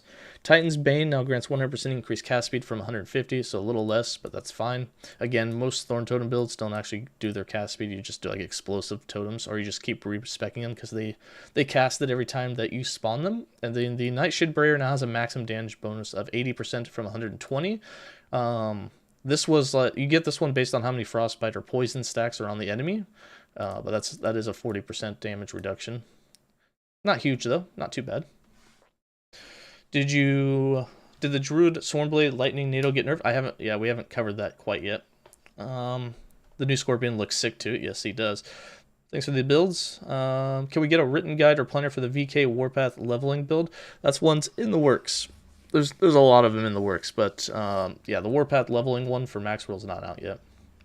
Tornado. The Charged Storm, Frequent Lightning, and Overskies now use Stormbolt. So Tornado is also going to have Stormbolt, along with Maelstrom and the Wolves. That's awesome. Upheaval. Adjusted the ability timing to better match the animation. Use duration changed, so it corresponds to around 6% less attack speed. Slight nerf, ouch. Added damage effectiveness got raised. So you attack less, but you do more damage. That's okay. Hey, thanks for that Prime sub, Steve. Much appreciated. The attack speed change does not apply to Upheaval Totem, so they benefit more from this change. Perfect. It's basically, they did this to buff the Upheaval builds, which I feel like were kind of already really strong. but alright. Shockwaves from Sundering Strike node on the Upheaval tree are also affected by the added damage effectiveness change in order to maintain damage parity with Upheaval. Sweet. We have Warcry. Toxic Companions now shows the Summon Wolf tooltip. Whirlpool now shows... Okay, tooltip's shown. Sweet. There was nothing for Swarmblade. I didn't miss it. Companions. Yeah, I didn't see anything for Swarmblade. I don't think anything in there got wrecked. Swarmblade should still be good. Whoa, too far. Hold on. Rogue skills. More water. Did I cover Sentinel yet? Nope, not yet. No Sentinel. We did Primalist and Mage so far. Rogue, Acid Flask. The hit portion of the skill now has 100% added damage effectiveness from 60. Sweet, so we can scale damage on it much better. Acid Flask has always felt underwhelming. Poison pools from the Poison Pools node are now limited to a maximum of 4 active at once. Interesting. Acid Flask, Caustic Concoction grants 25% poison chance up from 15. And you can have 4 points. So you get 100% instead of only 45. That's better. Acid Flask has a new node called Alchemist's Gift that turns it into a trap. Interesting. That should be fun. So we'll have 2 traps available in the game. Fireball? Who's doing Fireball right now? Got me in the middle of patch notes. We're trying to read, not stutter. We have Ballista. Deals 50% more damage. It's a trap. Yeah, it has 20% increased attack speed. Go, buddy, go. Dun, dun, dun. But thanks for those points, Kill Mito. Hope you're doing well. Hope you're super hyped and excited for this patch drop. It's just around the corner. But cheers to you, and I hope that you have a great launch, as with the rest of you. Oh, dear God. No more of those. We got to get these patch notes done before that's redeemable again. Alright, Ballista. Ballista deals 50% more damage. Has 20% increase. Dude, for all you Ballista fans, this is looking good. This is looking real good. Shared Enhancement, buffed to 25%, up from 15. Same with the Contaminating Shots. So it scales better with your stats. It has more attack speed. It does more damage. Dude, we're looking good. It's looking good. It turns its turn speed now scales with increased minion attack speed, making it feel better in combat. Awesome. Dude, it turned so slow before.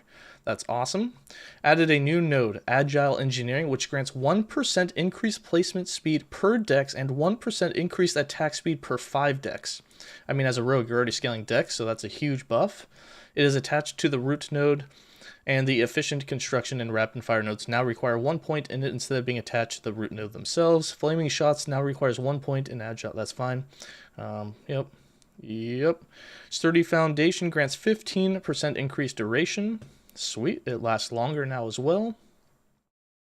Rogue with Ballista Special will receive a free automatic respect for its tree. That's if you're playing in Legacy. Dude, that's a lot of buffs. I didn't see a single nerf. I think we're gonna see some Ballista builds. Cinder Strike. The first bow attack is 20% slower. Cinder Strike's first attack now has 200% added damage effectiveness from 150%. So 25% more damage, 20% slower attack. Overall, a 5% buff, right? I think that's how that works. Dancing Strikes. Windmill Ballot now has 2 points and grants 50% chance to use shurikens from 30%. I've never played the Dancing Strike shuriken version. But perhaps if we do a Dancing Strike build in the future, we'll have some shurikens proccing all the time now, or at least more often than they would have before. Shadow Daggers. Shadow Daggers now has a 68 base damage from 90 and 340% added damage effectiveness from 450. So big damage nerf. But they didn't change anything mechanically, so you can still proc them, I assume, all the same ways that you could before. They're just going to deal a little bit less damage, but they did so much damage, already that I don't see this as being that bad. I mean, anything with over 300% damage effectiveness is still going to be able to be strong. So it is a nerf, but I think it's still going to be very playable. Shift. Gave shift a fixed 0.1 second use delay. Also edited the animation to make it smoother. Wait, what, it had no delay? I wonder how this is gonna feel. Hopefully that doesn't make it feel bad. I don't think it will. I mean, it's a very short delay, but we'll see. Smoke Bomb. Smoke Blades grants +4 melee throwing and... wow, +4 melee and throwing damage from 10% increased melee. Wait, hold on. Whoa. That's actually huge. Okay, so Smoke Bomb, now instead of giving you 50% increased melee and throwing, but it was actually doing 20%, so you're actually getting 100% because you can put 5 points in here. You're actually going to get flat melee damage instead of increased. That's actually pretty huge. That's pretty cool. I'm pretty sure this affects allies as well, so that'll be huge. Acid Flask Minute? Yeah, we'll see. You mean Shadow Daggers are not going to hit for 10k at level 30 anymore? Yeah, it might only be 20k. Or, sorry, it might only be like 5k at level 30. Yes. A little less damage, not that bad. Sentinel. All right, here we go. Here's the big ones. Guys, we're praying for Devouring Orb buff. Oh, come on, Auto Bomber. Give Devouring Orb. Huge buff. Huge buff. I swear, if I read a nerf to Auto Bomber, I'm going to be very upset. Erasing Strike. Now has 550% added damage effectiveness from 450. Mark of the End has 100% chance to shred enemy resistance instead of 25. The Void Beams cast by deal 20% more damage per second. And the Void Beams in the skill tree have clear descriptions. Overall, huge buff to Erasing Strike. Forge Strike now has 500% damage effectiveness. That's a big buff. It does now provide a sub-skill tooltip for the summoned weapons, and they clarified the Spear Forge to say it deals damage in a smaller area. Overall, a buff. Hammer Throw. Fixed Iron Spiral, not showing the added mana cost as a downside, so it didn't change anything actually mechanically with the skill. Judgment. Pious Offering grants 3% more damage per 2 mana consumed. From 2% more damage per 1 mana. That's a slight nerf. You went from 50% to 33%, but that's alright. That's not a huge loss. I mean, it kind of is, but I mean, it's not that bad. It's a little less damage overall. For Lunge, fixed spelling mistake. Okay. Lead the charge explains the effect happens at the end. Alright. Shows correct stuff. Clarifies. Okay. Nothing changed with Lunge. Multi-strike. Armaments is highlighted. Okay. Stacks. Nothing changed with Multi-strike. Rebuke now has an 8-second cooldown from 5. Uh-oh. We can't spam it as much as we were able to. This could be bad. This is how I never die. This might hurt me in hardcore. Uh-oh. We're going to invest in cooldown recovery. Protective Legacy. Buffs persist after channel is changed to be half the channel duration from the full channel duration. So you don't keep the buffs as long either. They're really reducing your effective health here. Our defense is going downhill quick. Burst of Speed grants haste for half the duration instead of the full duration. Solemn Val grants 15% increased duration from 20 and have a maximum of 2 points from 5. Again, buffs just don't last nearly as long. I don't see anything that actually changes its damage reduction. 30% mana regen, healing. Sweet. Okay, so it still gives you 80% damage reduction. So that's the good thing. The good thing is you still get 80% damage reduction. You just don't get it as often. Spellblade is good right now, maybe? Yep, Spellblade's still good. It has some fun skills to play around with. Definitely can do it. Gotta use those cooldown gloves now. Yeah, gonna have to. Gotta get that back down to 5. Ring of Shields. Collateral damage now provides a sub-skill. Okay. Nothing changed with Ring of Shields. With Rive. Removed. Added a new node, Scrap Metal. Whenever you would summon a forged weapon, causes you to gain a stack of scrap metal buff instead. Each stack grants 3% more armor, more rive damage, and lasts 10 seconds. The duration can be modified by modifiers to forge weapon duration. It only requires 1 point. So, like, once you've built into doing the forged weapons, you can now instead sacrifice them for a buff to rive damage. That's actually kind of sweet. Especially that 3% more armor as well. It can make you more tanky and do more damage. and the hitbox shape was optimized. It's a very slight buff, I assume because you'll hit enemies more efficiently, more accurately. Shield Rush, Void Beams cast by Shield Rush deal 25% more damage, and the Void Beam, so Shield Rush is still going to be usable as a spammable movement skill in a straight line forever without a shield. Perfect. Shield Throw. 4 Born adds 4 fire damage from 2. I always thought 2 was like such a low amount. I still feel like 4 is low, but perhaps Shield Throw will actually do some good hit damage now. I mean, it's really nothing, but Heavy Shield now adds 5 throwing damage from 3 throwing physical. So if you do a fire shield throw, you actually get you can actually have that physical damage is now going to be throwing, so it will actually convert to fire. That's even more damage for it. Armoring Aegis grants 20 armor on Ricochet from 25. You get less armor, but you can do a bit more damage. I know a lot of people have been asking for shield throw, so hopefully it will do enough damage now to actually feel good. For Smelter's Wrath, your armor is doubled while channeling. Alright, I'm still not going to use it. I will never touch it. Maybe I'll touch it. Probably not. You get a second charge of Rebuke now. Oh, do you? That wasn't in there. But that's sweet. That you can stack it up twice. That's kind of like what they did with Flame Ward. Smite. Nodes related to Fisher now provide the correct... Okay, nothing changed with Smite. With Vengeance. Oh, by the way, there was nothing changed with Devouring Orb. So, Auto Bomber, still good. Assuming that this goes in alphabetical order. Vengeance. Iron Braid's now affected by nodes in the tree. Double Repostate mitigates 15 or 18% less damage from 16. Slight buff. And Dark Duelist is now 4% more global damage instead of just giving 20% increased. That's actually pretty big as a more damage multiplier. I like it. Sick. Auto Bomber's your favorite? Yep, still good to go. At least Devouring Orb didn't change.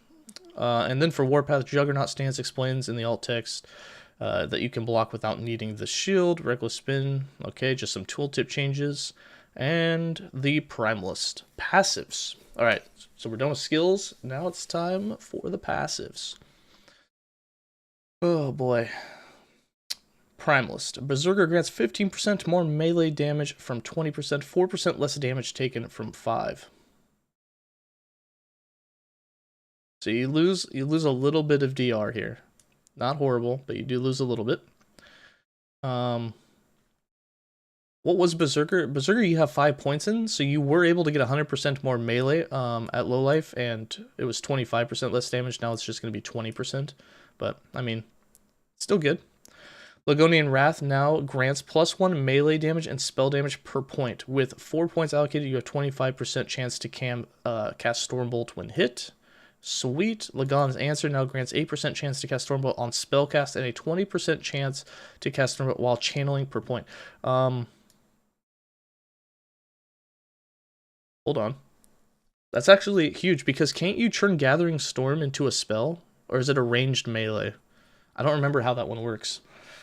Nothing on Orb? There was nothing on Orb. Hey, thanks for that Prime sub there, Ring Wrath. Much appreciated, man.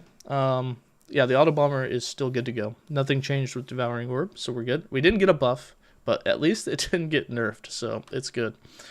I'm pretty sure Gathering Storm you can turn into a spell. I'm pretty sure I read that. So if you can get that, you have an additional chance for an additional Stormbolt, which is pretty sick. Assuming that you actually can. Otherwise, while channeling a skill, I don't know what we're going to be channeling. It's not going to be Avalanche. Umbral Blades didn't change. Nope, nothing changed in Umbral Blades. Umbral Blades is good. Thunderstrike now grants 10% chance to cast Stormbolt on hit. With 4 points allocated, you gain an additional 10% attack speed. Hold on. That's all hits that you do. So you don't even need this one. With Thunderstrike, you actually can do Stormbolt on all the hits that you do. That's pretty sick. And that's at least 40% chance, because you get at least 4 points. I think you can put 5 in there. That's big. Dude, there's going to be so many lightning builds. That's pretty... I mean, you and your wolves and squirrels are going to be able to do tons of lightning. Conflicts now grants 3% increased area for area skills, 1% less damage taken from shocked enemies. With 5 points allocated, your indirect Stormbolts cast have a 20% chance to cast again. Oh my god, dude, that's so much lightning. So, Tornadoes do lightning, Maelstrom does lightning, your wolves do lightning on retaliation and on hit now. Your Gathering Storm does lightning with Stormbolt, and now you can do Stormbolt on hit, you can have it cast again, and you can do it on spellcast. or when hit, or when you get hit, dude. Oh boy, yeah, it's gonna be fun. Shaman's gonna have some good ones there. Yeah, but the changes won't make it unplayable. Still think it's gonna zoom through Monolith. Yeah. Shadow Daggers, yeah, Shadow Daggers is still gonna be good. They just reduced the damage that the daggers will do, but it wasn't a huge nerf. It was like 20, I'd say like 25% less damage, just like the Hydra, but still good. For the Mage, the Rune Master, Arcane Focus reduces ward gain on cast to 4 from 5. Edict of the Sign, reduced ward. Again, they're really trying to reduce ward. Yeah. Yep, reduced ward gain on critical strikes. A lot of ward reduction, but you're still going to get lots of ward. They didn't change. Yeah, they did not change the node that gives you 36 ward per rune on area skill cast. So you can still get 108 ward every time you use Frostclaw with 3 runes active. So, yeah, you still get tons of ward that way. They buffed the 3 rune wards to grant 10 spell from 6, and the Runic Fortress reduced the burst of ward from a portion of your armor to 20% of armor from 25, so you get a little less of a ward boost. So a lot of ward nerfs, but the big one, which was that if you had 3 runes up, that you would get 108 ward per cast of an area skill, didn't get touched, which is kind of weird, but alright. The Sorcerer, Chronomancy, grants 5% Ignite, Chill, and Shock duration from 4. Distant Spark grants 8% chance to proc Spark Nova from 6. And Wander requires 15 ward on Fire, Cold, and Lightnings from 10 grants it. Alright, small changes. The Rogue, Evasion grants 4% less damage taken. Oh. Rogue got a little less tanky. I'm pretty sure you could put 4 points. I think you could put 4 or 5 points into that. So you lost 4 or 5% DR. Not huge. Of course, that's multiplicative with all the others. So in reality, that turns out to be like 1 to 2%. And the Sentinel Juggernaut grants 4% Fire and Void rest per point from 3. So a little easier to get Sentinel, Fire, and Void. Not like resistances were really ever a problem with the Sentinel class, with how easy that it has it. Uh-oh. Item changes, new uniques. Wait. What? You don't even show me them? What is this nonsense? Alright, we got 13 new uniques, and I have no idea what they are. Damn it. Alright. I was kind of hoping that we'd at least get the pictures if we get the names. Okay. Well, I'm sure that'll get data mined later. Uniques and set item changes. Aaron's Will, base type remains Revenant Plate, causing it to gain 100 armor and 3 to 6% max health gain as endurance, but lose 11 to 15% endurance. So a defensive change there. Are they on Last Epoch database? I don't know. Maybe? Some of the uniques are in the video. I know that we got a teaser of a couple of them, and we'll watch that video at the end. We haven't watched it yet, but I was kind of, I mean, if you're gonna, I don't know, I kind of feel like if we get the name, you might as well just show us what they are. But I'm sure some people probably don't want to see it. You know what I mean? But oh well.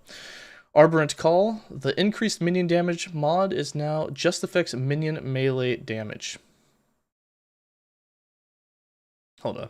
Okay, yeah. Instead of increased minion damage on Arborant Call, you now get added minion melee damage. I assume. Hold on. No. You now get increased minion melee damage. Yes. I don't think it's flat. I don't know. It's kind of worded weird. But instead of it being spell damage, I assume it's just flat melee damage, which means that the Flame Ray spells will not be affected by this anymore. Now also grants 13 to 35% increase in movement speed and has an effective level of legendary potential. It's been raised to 38 from 10, so it's gonna be a little harder to get LP on it. Bum, bum, bum. For Arrow Guard, it grants 15 to 30% glancing blow, big nerf. Grants 3 to 5% health gained when receiving a glancing blow from 30 to 50. That's a huge nerf. It gives you a little extra flat armor though, and it also has a much harder time getting legendary potential. Dude, that's a huge nerf. Instead of getting up to 50% increased armor, now you just get a little bit of health back. Ouch. That hurts. Archer's Legacy. The base type has changed from Horned Cow. Is that pronounced right? Caw Ka? I don't know. Instead of giving 54 armor and 10 to 20% increased health and mana as the implicits, you now have the Ice Wolf Pelt, granting you flat armor, cold res, and freeze rate multiplier. Ouch, that sucks. But it does now also grant +1 to 2 to all minion skills, so that's a big buff. I would have rather had that increased health, but can you, like, who's gonna play Cold Wolves? Didn't they nerf Ice Bite down, like, massively? Oh well. Oh well. I digress. So much for health. Bum bum. That's a 120% minion damage mod nerf for Flame Rest. It is, but again, I mean, with LP, you can get flat spell damage for minions now, so. Been using your guide since 09. Hope the stream thrives after 1.0. I hope so too. Would love to do it full-time forever, right? What's up, Cam? How you doing? Battle Mage Endeavor has an effective level that's been raised. Legendary potential raised. Oh, sorry. Battle Mage actually has been reduced. The Bleeding Heart now has legendary potential much higher than it was, which means that you're very unlikely to find it with LP early in the campaign. That kind of hurts. Oh well. The Box of Hydra reduced max increased area to 63%, so it hits in the less area. The cast rate also got reduced, and the max ward, at least you can have more ward. So that's another nerf to the Hydra. That hurts a little bit. That hurts inside quite a bit. Bum bum bum. Will Erasing Strike be decent now, or is it still okay and you should stick with Auto Bomber? Erasing Strike got a bit of a buff in terms of damage, but it still mechanically is going to work the same way. You're going to have that cooldown. It's still going to cost a ton of mana, but it will do a little bit more damage than it was doing before. Me personally, I'm still going to play the Auto Bomber before I do an Erasing Strike build. Calamity has an effective level for legendary potential has been raised to 40 from 0. Cleaver Solution also has been raised, but it still gives you equal int and strength. Perfect. Death Rattle has reduced the minion critical strike multi, but now grants 1 to 3 levels to sacrifice instead of just 1. You can actually get up to 3. That's a bit of a nerf to minion crit damage. Ouch. Eliko's Abandon. I don't even think that I've used this unique, but they changed the base type for it. And Zangrius actually has reduced the legendary potential to 35 from 40. Oh, dude, that's actually pretty cool. You can actually get LP just a slightly easier for Zangrius. Do you expect Hydra to still be a top build for everything? I think it'll still be really good. I don't think that it's gonna be. I don't think it's gonna be like unusable. No. You remember when Death Rattle gave 200% crit multi? It just keeps going down. The base type for the Herald of the Scurry has changed. I think this is one of the new ones, so that's why it didn't have any change in stats. Hive Mind lost 7 armor and 1 to 6 poison rest due to the reduction of stats on the base type, Leather Mask, but now you get extra health. The Komodo's Cage base type was changed. Legacy of the Quiet Forest. Yep, the belt changed. The Mad Ladle. Grants 6% more spell damage per negative ailment from 8%, and it is no longer unlimited. Auto Bomber got a slight nerf.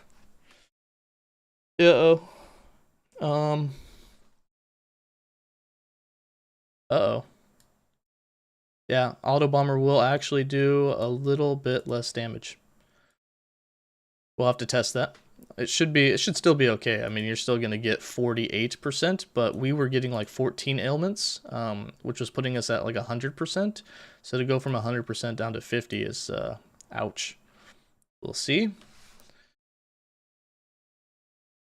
Found out about this game like a week ago, and you've been obsessed with it. Your friends are making you wait till 1.0. Yep. I mean, it's going to be shut down for like the next 24 hours here soon, but waiting for 1.0 is a good time to definitely start. What is the effective level for LP on which one? On Mad Ladle? You can find all of that on a lot of the databases like Tunk Labs, Maxroll, and LE Tools. Nightbringer grants 54 to 85 bow void damage at low health from 54 to 64, and has an effective level has been reduced down to 55. The Almond of Thunder is now a... Wait, hold on. It's now a Nomad belt. It affects now grant additional spell damage. You get 24 to 34 spell damage to existing totems from 17 to 24. So totems got a buff. Paranoia, the helm base change. It now also grants 7 to 13% less damage taken while moving. That's a nice buff. That'll work well for the rogues. What will you guys be doing while Last Epoch is down? I'll be playing offline probably. Or making videos or doing something. Remember, if you guys want to still play while the servers go down, just log into the game offline before they go down and get past that login authentication, and then you can still play for the whole day. Just don't leave the game. Renegade's Will, Pillager's Gold. LP was reduced on it. Renegade's Will now grants up to 5 levels for Vengeance instead of 3. It has a range. Has an effective level for Legendary Potential has been reduced. The Sacrificial Embrace changed the gloves. It now has a plus 14 spell void damage and 14% void pen per stack instead of 10%. I'm trying to remember how much void spell it gave. Was it only 10 flat spell before? Either way, that's pretty big. I don't remember what it was before, but that could be really good. You didn't know that? Yeah, you can still play offline, just log in before it goes down. Do you think Aberrant's Call will still be used before the Legendary Potential with those changes?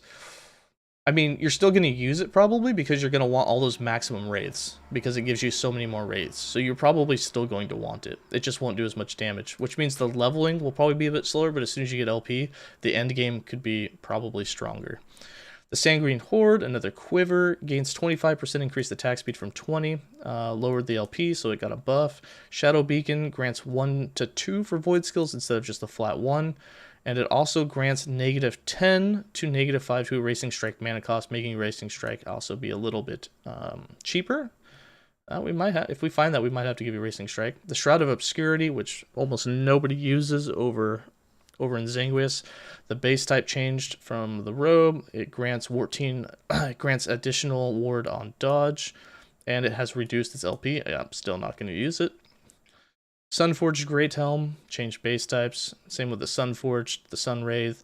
The Falcon, the chest was renamed to the Kestrel to avoid any confusion with the Falcon minion.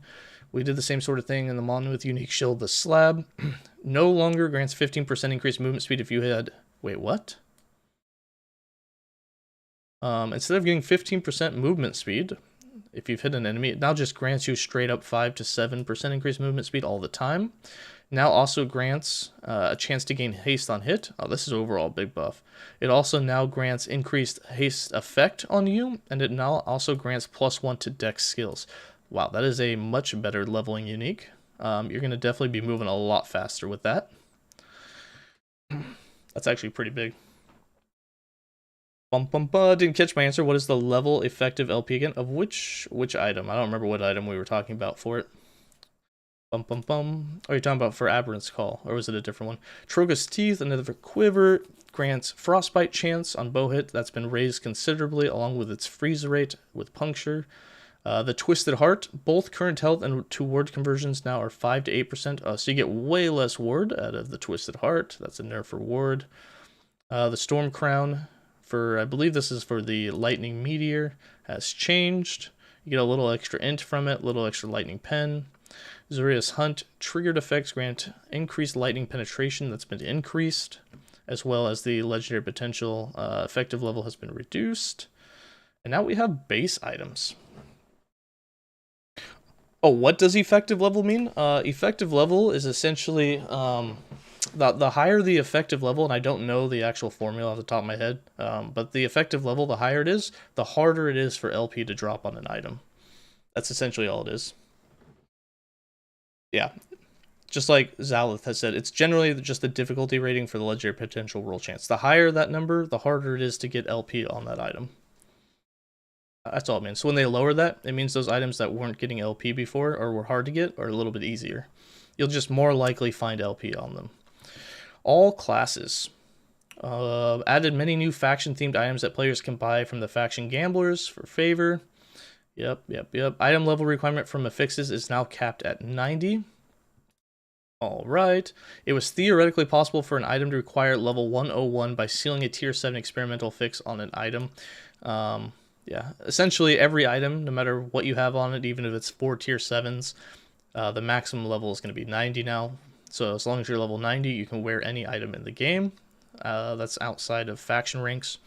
For belts, we have a whole bunch of implicit changes on them, which make belts. I think all belts in the game currently, I think one of them like gives mana, but most of them only give armor. So lots of new things. Are any of these like uber cool? Movement speed. Some cold and poison res. Some ward decay threshold. Yeah, some little bit of changes.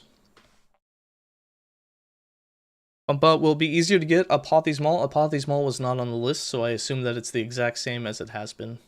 For boots, they updated icons for a lot of the old boot models. Changed some of the base types. That's fine. For gloves, same thing. They updated the icons for some of the gloves, the older models. Rings, ivory rings now grant ward decay threshold instead of ward retention. This is actually a nerf because the higher your ward goes, the more of a nerf this is at low ward. If you only have like a very small amount, like under 1,000, it's actually probably a buff, but that kind of hurts. For weapons, oh geez, we have a ton of damage changes here. Dawnblade now grants 54 melee, so it has extra melee damage added to it as it's implicit. Crystal Sword has had its attack speed reduced for elemental skills. I'm pretty sure that's for elemental skills. The Katana has less critical strike multiplier than it did. My shittin' daggers. They have increased poison chance. They actually raised them. Oh, bring back the poison. The Dragon Blade Axe now has 10 to 14 melee damage for minions instead of 7 to 10. It looks like a lot of buffs overall for most of these, just slight changes to them. For the class items, since there's a whole lot of new body armor types, yeah, they just all the uniques basically got replaced. And a lot of the implicits have changed. Are any of these implicits like uber good? Armor mana, cast speed, armor and fire res. Let's see if there's anything new. Stun avoidance, crit chance, health leech, endurance, ward decay threshold, and just leech. I don't see anything that looks like it's really that much different than what we've already had. For the helmets, yeah, small changes. Anything exciting? Endurance, armor, leech. Ooh, here, this one's new. The Revenant Mask grants 163 armor, which is more than it had before. 11 to 16% endurance. It no longer gives the minion spell damage, but it does reduce damage taken from critical strikes out. That actually hurts. That's a big loss for spells like the Flame Wraiths. You just lost up to 15 flat spell damage for them. Ouch. And I don't see anything else that has that, so hopefully the weapon makes up for that. Mage body armor. Yep, same thing. A bunch of changes. They really like this ward decay threshold. It seems like they're really getting rid of a lot of that ward retention. You get some flat spell damage now. It's probably all pre-nerfs, since you can get mini damage on weapons now. Yeah, I'm hoping... I don't know what the rules are for that, but hopefully you can get enough spell damage on weapons to really make up for all that you've lost in different spots. What's up, Zulu? How you doing? Mage helmets, same thing. Just a bunch of implicit changes. 1% extra cooldown recovery there and 1% extra increased mana as max rules. Does it mean that ward won't go below that threshold? Yes. Once you hit that endurance decay threshold, so say you have like 950 ward decay threshold, when you use skills and you get up to like 2000 ward, it'll decay back down, but it won't go below that threshold, so it won't fall below that 950 unless you take damage. That'll obviously put it below. Same thing with Primalist. Minion damage, stun avoidance, Primalist helmets, same thing. A lot of implicit changes. So most of them seem like they're just small things. The Astral Crown now grants increased health, up to 2% higher than it did before. Yeah, just little changes. Not seeing anything that looks huge. Wait, these ones are big. Rogue body armors. Armor and mana, that one's not new. Replace boiled leather, armor, and endurance with umbral coat, which grants 180% armor and 90% increased damage with skills used by shadows. That's new. I'm pretty sure that's new. New rogue body armor, falconer armor, which grants armor, dex, and flat melee and throwing damage for your falcon. That seems powerful. Damage over time. Glancing blow. You can get 15% glancing blow instead of critical strike avoidance on the Gorgon scale coat. Nice. Damage reduction, always welcome. Looks like for the helmets, we got a lot of the same stuff. Yep, you got the flat damage for Falcon there as well. Critical strike multiplier. I don't see any glancing blow down here, so it looks like that's only on the chest. For Sentinel, same thing. Oh man, so many implicit changes. Mana regen, fire damage. That's a lot of armor. Wow, actually, yeah, 700 flat armor, and it gives you up to 17% of armor mitigation for damage over time. That's really powerful. That is really powerful. Same thing for Sentinel. Actually, on the helm, you can actually get increased echo damage when a skill echoes, straight as an implicit. That's sweet. New weapon affixes. All right, here's what we need. Did the patch make the marksman flurry attack speed bug? You didn't read it. I haven't seen. We haven't gotten into the bug fixes at the bottom, so I haven't seen if that one's been fixed yet. Is it true the elemental lore node and runic invocation got fixed, although they didn't mention it in patch notes? They did mention it. I think they did fix it. I think we saw that. Hybrid damage type penetration and minion damage type penetration for physical, fire, cold, lightning, void, necrotic, and poison, which is all of them. So you can actually get minion damage penetration. Sweet. You get parry chance. I assume this can go on all weapons except for wands, scepters, and bows. So you can get it on two-handed weapons, all of them. Sweet. Hybrid mana and mana regen. Can't put this on maces or bows. That's going to be pretty powerful for any build that scales its damage with mana, especially mage or like paladin for judgment and whatnot. That's a lot more mana. That's crazy. And then of course the minion damages. You can now get hybrid minion melee damage and spell, minion melee and bow, and minion spell and bow.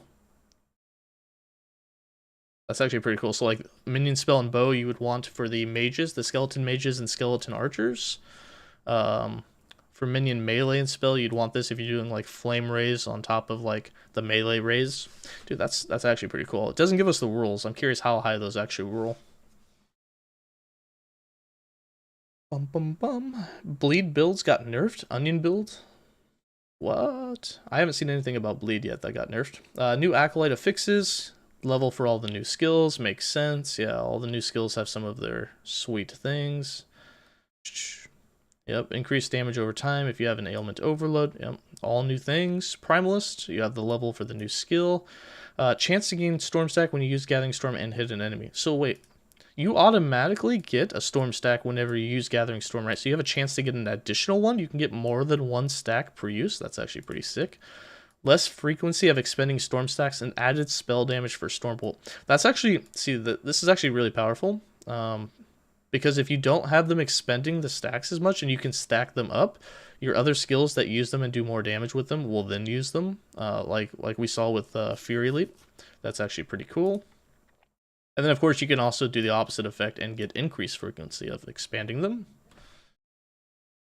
So many are so OP ladder and broken also for the cycle.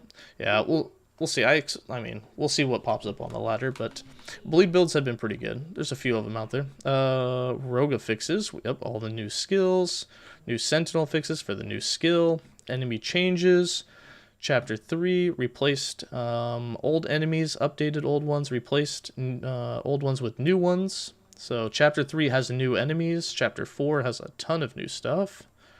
Yep. Basically changed around the enemies a ton. Chapter 5 is, oh my god, Chapter 5 has a ton. We get the new scorpions in Chapter 5. That's sick. Chapter 6 has some changes as well. It looks like 7, 8, 1, and 2 will all kind of be the same. Ranged enemy behavior changes. Several ranged enemies now move more between attacking to make combat feel more dynamic. Sweet, so they won't just sit there and spam their ranged attack to kill me. They'll actually move while doing it. That's cool. This also makes these enemies less oppressive and robotic when fighting them. Yep. And that's a list of all of them. That's pretty cool. Other changes, all enemies have 2% more health, deal 1% more damage, and increase enemy health and damage globally above level 60. Yeah, starting at level 80, it's about 5% higher. Or actually, it starts at level 60, but by level 80, it's 5% higher, and then 25% higher at level 100. For the visual, sound, and UI, enemy visuals, all of these enemies have new visuals, which is pretty good. I can't see pictures of it, so it's really hard for me to say if it's like better, but I assume all their new graphics have been really awesome. Devouring Orb has a new visual. Ooh, I'm kind of curious what it'll look like. Stash visual update, including a new model, animations, and FFX. We can have a more awesome looking stash. Stormcrow, Scorpion, Sabretooth, and Raptor all have new models. Awesome. We went over that post where they showed off. I don't think they showed us the Stormcrow, but we saw the Scorpion, Sabretooth, and Raptor. They look much better. Along with all of these skills and their sounds, cosmetics. Lots of new cosmetics added to the game. Oh, yeah. Yep. So, for anyone that likes cosmetics, you're going to have a lot more choices. Am I going to start with the Autobomber? No, I'm going to start as a Falconer, and then I'll probably play Autobomber by day like 3 or 4. Yeah, I won't be staying away from it for too long. But we're going to start as a Falconer. UI updates. Added a level display on the experience bar so people can actually tell what level you are without having to ask you, especially if you're streaming. Bum bum bum. Arena Wave has an HUD visual. Sweet. Localization, menus, map quest log, Monolith. I think we're at the end of it, boys. Experience changes. Oh, that's social experience. Yeah, not too worried about that. I don't have friends. Not too worried about that one. The sprites have been updated. Cool. Yeah, you're gonna have new icons for basic attack and move. Some of those are actually really old icons, so it's a good thing that a lot of those older ones have been updated. Tooltips, tutorials, others. Anything interesting in here? Nope, nope, nope. Nothing important. New enemy sounds. Awesome. New music. Reduce the volume of the boss fight music in the ritual site. Added new music to 35 zones. Sweet. New music. Love it. You asked for the level showing and now it does. Any $65 horses? No, it's not D4. I'm sure you can probably spend more than $65 in there though, but you ain't getting a horse. I assume you'd get more than a whole set for that. New SFXs for all these skills. Voice acting. Several new enemies having new voices. Interesting. Others. Replace old portal sound that was on the Monolith portal to the new one. Give all player summons hit sound receivers that are set to players so they emit quieter hit sounds like the player. Dun dun dun. Really nothing uber there. General skill bug fixes. All right. How long is... Oh, dude, that's actually not even that long of a list. All right. They break it down by class too. Let's see what's been fixed. They fixed the overarching problem of how skills are used in online play, which should address a number of bugs. They fixed players getting stuck in place after using a skill they didn't meet requirements for. Yeah. These aren't specific skills, but overall. So fixed several visual bugs with minion FFX. Cool. Ignite now correctly says just ignite rather than an ignite. Okay.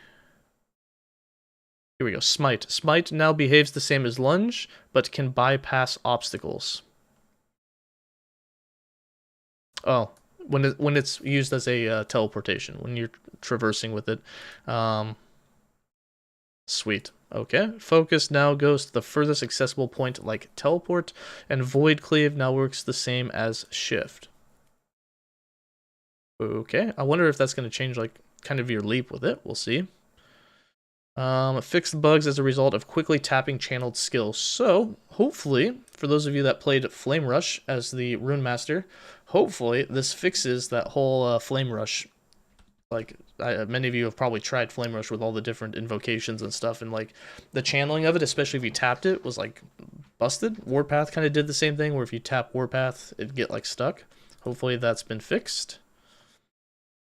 For Acolyte, the Bone Curse, the Sigil of Mortality node in Bone Curse now clarifies that it overwrites Mark for Death's normal duration. Dreadshade, Symbiotic Apparition now clearly states that you are only affected by the beneficial buffs of the tree.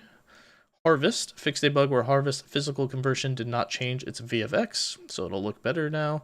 Infernal Shade, fixed the bug where Infernal Shade's combustion did not convert to physical damage. Fixed the bug where Infernal Shade's combustion did not benefit from increases to Infernal Shade's area. And fixed the bug where Infernal Shade had both the physical and fire tags while Blood Shade and combustion were allocated. It will now only display the physical tag in that case. Sweet. Hungering Souls. Fixed the Vengeful Souls and Hunger Souls, not granting the appropriate chance to only have one soul of 70% from 60% actually, and fixed the description saying 60% when the stat line correctly said 70%. Sweet. I believe it actually is going to be a 70% chance from 60%, so you'll have a 10% more likely chance for that soul to actually be procced when you get hit. Rip Blood, the Carrying Hunger node no longer incorrectly shows the blood splatter tooltip when holding Alt, and fix the bug where the when hit VFX on hit VFX were going the wrong direction on Rip Blood. Interesting. Summon Skeleton, thing, Volatile Zombie. Oh, that's a big one. Fix the bug where Volatile Zombies Grand Sacrifice and Effigy of Combustion could trigger while on negative mana. A lot of those ladder pushes that were exploiting this. That's probably not going to happen in 1.0 now. Which Falconer's build am I going for? I'll be doing just a dive bomb version of it. A bunch of Falcon damage. Mage skill, Black Hole. Fix the bug where Black Hole with Cascade Fracture and Armageddon could indefinitely attempt to consume mana to cast meteors after it ended. I did not run into that, but that sounds awesome. Elemental Nova, Spark Charges node in Elemental Nova now states the correct duration of 1 second from Spark Charges applied by it. Frostclaw, fixed it so Age of Vengeance node in the Frostclaw tree works again. I am not sure off the top of my head what that node actually did. For Meteor, fixed the bug where Meteor's indicator would fly up high if you took the area nodes in the tree. Interesting. Going for those new unique gloves then? Do it. Those new unique gloves look pretty sick. Looks like you can get a ton of damage for Cinder Strike out of it. I probably won't run Cinder Strike. I'll just be doing probably the new skill Explosive Trap with my Falcon, but we'll see. If I find those gloves, maybe we'll have a change of heart. Runic Invocation only refunds mana on direct cast now. Nothing super here.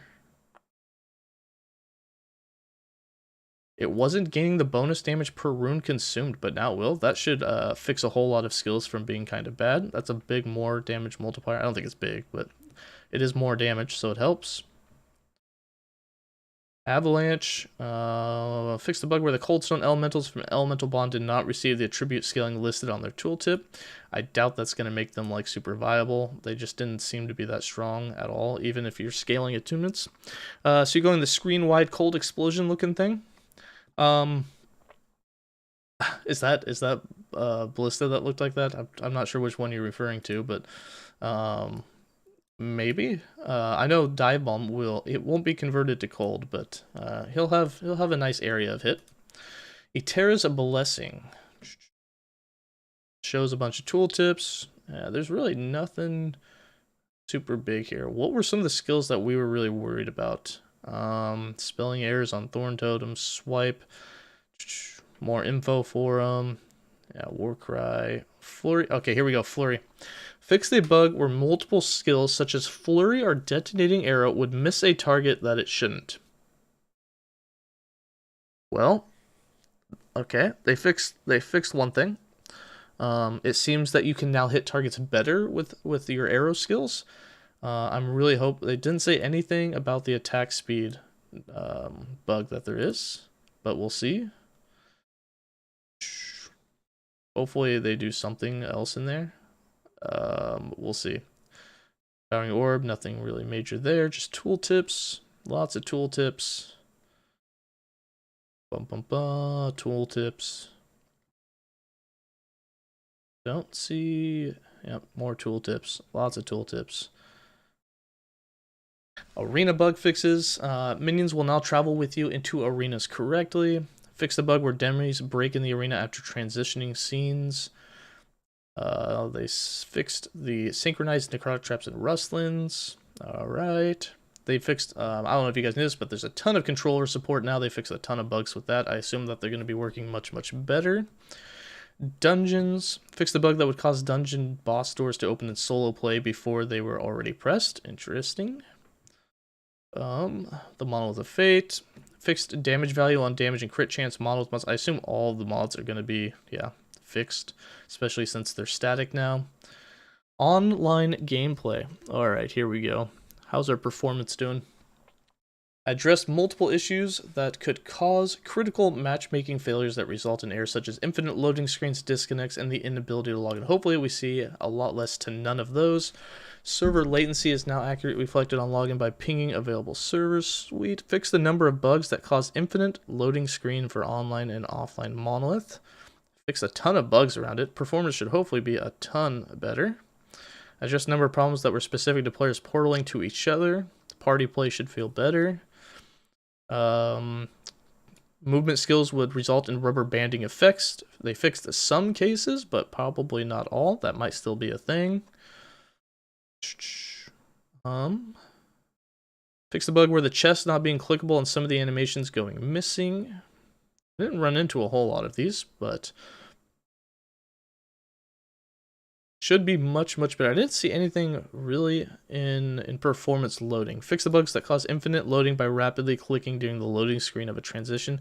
I didn't see anything about shorter duration of loading screens or anything like that. For the quest, they fixed a whole bunch of the quest. We're not going to go through all of those. And then localization, sounds. Things should sound better or more accurate than what they would have. Dude, that's a lot of sound fixes. Hopefully everything just sounds as it should. Oh my god, this goes on. I think everything in the game got updated with new sound, or at least fixed. That was like 4 pages. Let's see, user interface. Fix a bug that caused the visual infill of the word globe wouldn't appear in many situations. Large damage numbers will now display without breaking on school tooltips. We're expecting some large numbers, are we? Interesting. Visuals. Fix the bug that caused enemy health bars to persist after death. So a lot of visual fixes. Nothing super important. Other bug fixes. For enemies, don't really care. For items, don't care. What about for skills? We got zones. That's it. Alright. Well, I didn't see anything for the flurry attack speed, which was one of the main things that we were looking for because we really wanted to play some more of that with the marksman. But outside of that, auto bomber seems to still be good. Outside of the small change to a little less damage out of the mad ladle, but overall, pretty good. Minions I think minions are going to be a lot stronger. I don't know what you guys think, but I think minions should be much, much stronger. But yeah, that sums it up for all the patch notes. Now we got that video out on Twitch for you. It's on YouTube for you, so you guys can see what all the changes were. I'm going to get back to it, updating a whole bunch of stuff. For those of you that were watching that video that was already put out by Ziz, hopefully here in the next couple of hours we'll have the build guide on Maxwell for you for that. And I will join you guys here in a couple of days on stream. We'll be streaming a ton as soon as 1.0 drops. So thanks for hanging out. Thanks for going through the patch notes. And we'll see you guys here in a couple days when this patch goes live. And just last thing, remember, the servers are going down for 24 hours prior to the launch. So starting in roughly 22 hours from now, those servers are probably going to go down, so make sure that if you still want to play in that time frame for that last date, you have to do it offline and be logged in before they go down. But thanks for hanging out, everybody, and let's get this going. Let's start theory crafting, get some more stuff out, and I will see you guys here in a couple days. Bum bum bum. Bum bum bum. Who else? I'm sure everyone's probably streaming right now. What's up, Nap? How you doing? And probably 24 hours after launch. Yeah, I'll do a very long stream afterwards, or on the launch day. Boy, everyone and their mother is going right now. All right, here's your guys' options. We got Lizard, Bina, and we have Lone Star. We also have Steel Mage, Rax.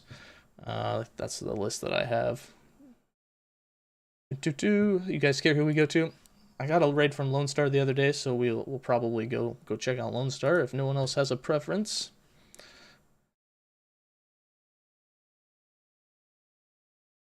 Bum, bum, bum, bum. Give him the raid back. Yeah, we can go back to Lizard or McFluffin. I mean.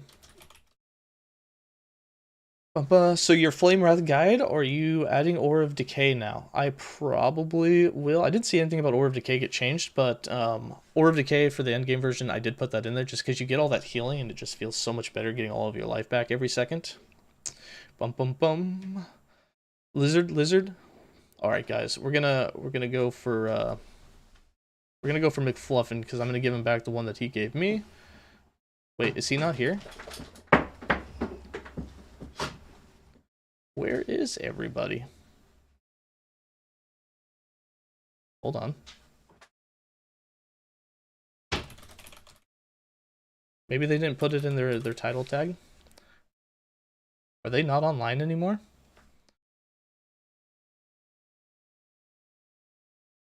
Hold on. Maybe they got off the exact same time that I'm going to. That says they're online.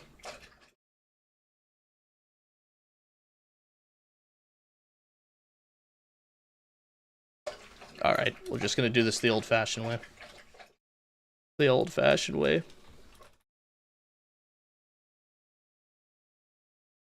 Bum bum bum. Hope you find time to add a loot filter to the Warpath leveling guide. Yeah, I hope. I need to do some of those loot filters. Most of those, especially for like that, you can find all the generic basic ones on Maxroll by other people, but they should all be there. Acid Flask will become a meta. Yeah, I hope so. Let's go say hi to McFluffin here.